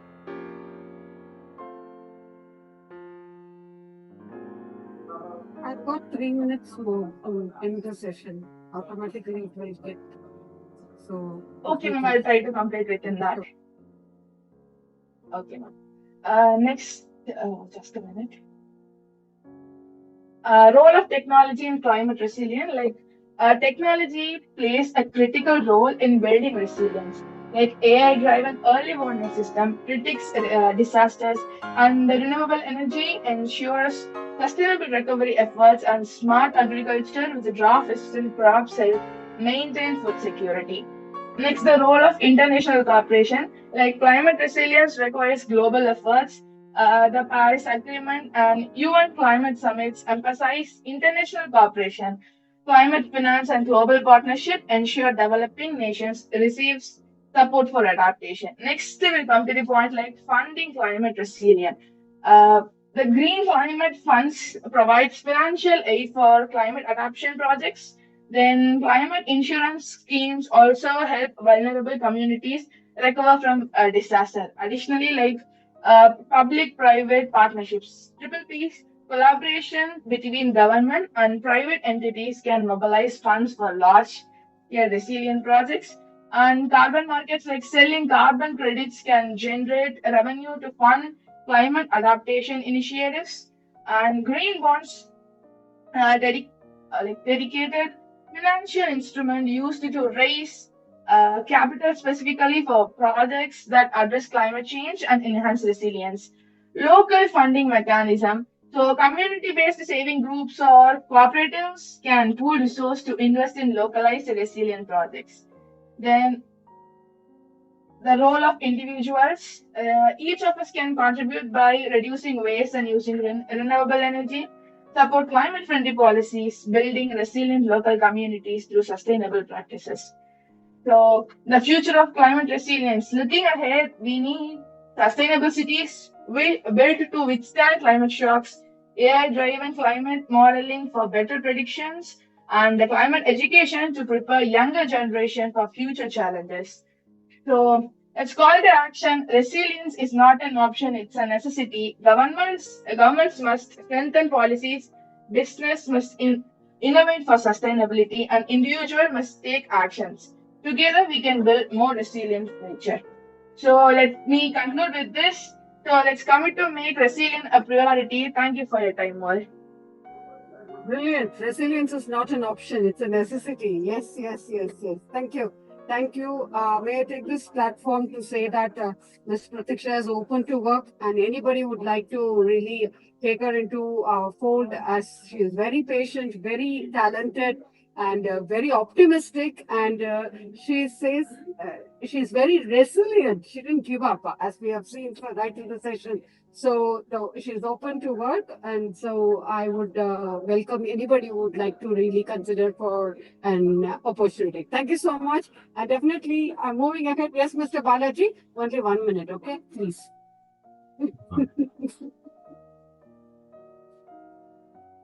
Yeah. So Pratiksha, just to put things in perspective, waiting means kathirippu, not Pratiksha. Pratiksha means hope. So you need to get to know that you're not a student, you are a scorcher. You've set the whole thing ablaze with some fantastic discovery from your end, especially with the fact that we are looking at wildfires taking place without anyone knowing why it is taking place. Especially in some parts of Australia, it's really making a lot of things very difficult for the normal human life. Yes, you have touched upon all the points in a brilliant manner. What more can I say? I hope that you get a fantastic career, especially out of it, because this is going to be the next big thing everywhere. Climate funding, how it is going to be done, how entities need to reform itself to make things known to them, sourcing of its material, whether it's coming from sustainable activity pursued by companies, etc. So yes, that's it. That's all about it. And as ever, dazzling Dr. Srividhya Sukumar, and thank you so much for the great opportunity and then bringing together all the fantastic people in one roof to make things, so much things to be learned in each of these sessions. And it wouldn't have been possible without your Midas touch all the way. Thank you very much. There is one more request on that Midas touch. Next week, we have net zero, please. We need that ready 1, 2, 3, go to set the net zero on fire, please. Yeah, when they, of course, yes. That's Same right. Thank time. you very much. Thank Pleasure you is so all much. ours. Thank you. Thank you, Ms. Sandhya. As usual, you are such a wonderful host. Pratiksha and everyone, I would say, like, I don't want to miss anybody in the mention as it is. So as we were mentioning, next week we are here. We are going to gather again to talk about net zero, the road to net zero as such. So let's pull on our sleeves to talk about the net zero. Our presidency is with net zero dynamics. We are going to cut greenhouse gas emissions, and also in a more possible way, with any remaining emissions can be absorbed from the atmosphere by oceans and forests and oceans. That's the question. And so we'll have more wonderful speakers. The coming week, we're going to talk about biodiversity as a strong natural defense against the climatic change, World Heritage no-go commitment. The following week, we'll have loss and damage, the moral imperative to act, not sparing out digitalism innovation, which is going to be on the 23rd of April, and entrepreneurship and MSME is going to be on the 20th of April as such, and then like global financial architecture and international growth is going to be another one, and the international taxation is going to be one, which is going to be followed by celebrate the world's heritage and culture and the tourism with one health quadripodite, one education 360, women empowerment to the empower to lead one planet with Yuva Global and Shakti Spectrum. Last but not the least, engage, explore, enhance our planet Earth for a sustainable living, which is going to sum up to the Addis Ababa Action, AAAA. There we are with UNESCO's SDGs. Thank you so much. On that note, may we extend a warm, sincere gratitude to all our community partners there, not to miss anybody in the mention, Global GSFN Global Sustainable Futures, International Internship University, IIU, International Research and Creativity University, Institution of Green Engineers, IGEN, Good Mission Saver Trust, and IGEN Green Engineers, Amity University, Dubai, SRM Group, SRM College of Engineering, Ishwari College of Engineering, SIRAM Group of Institutions, Dr. MGR Education Institution Research Institute, Sri Ishwar College of Engineering, SRM Group of Institutions, Tiruchirappalli, St. Xavier's College of Engineering, Ishwar Engineering College, Jain Institute of Engineering, Gracious Foundation, and Green Brickhead, Universal Human Values, and thereby Global Foundation for Peace. Thank you so much. Thank you all, community partners, and those eminent speakers who are there, and our backstage boss, Mr. Niranjan. Thank you. Thank you for all the support. And definitely, all those attendees who are there, who have joined us through YouTube, you can claim your certificate through your registration. Mr. Niranjan would have done the part himself. And thanks for all those brilliant speakers of today. The key takeaways: finance is thus, as long as you're going to hold your pocket, and if you're going to let it loose, it's going to splatter everywhere. So let's keep it within our thumbs and just direct it as we go. If you want to have a correct flow, you need to direct it very clearly. Am I right, Mr. Balaji? You're absolutely right. Spot on. Thank you very much. Thank you. Thank you so much. And thank you, Ms. Sandhya. Thank you so much. It was always a pleasure. It's always a pleasure working with you, Niranjan. Thank you. All the viewers out there. Thank you. Bye. And thanks to IGEN, Dr. Ramesh and Madam Renuka Thakur. And every single institution, we have got people who have been representing, and all those coordinators who have been working and bringing our speakers on stage. Definitely we owe a sincere thanks to each one of you. And it's always a pleasure. We can't wait to have one more Sunday to come. Today is only Sunday. Anyway, we'll have to wait for next week. 7 days more to go. That's right. So thank you. Thank you all. Thank you. Thank you. Thanks again. Thank you.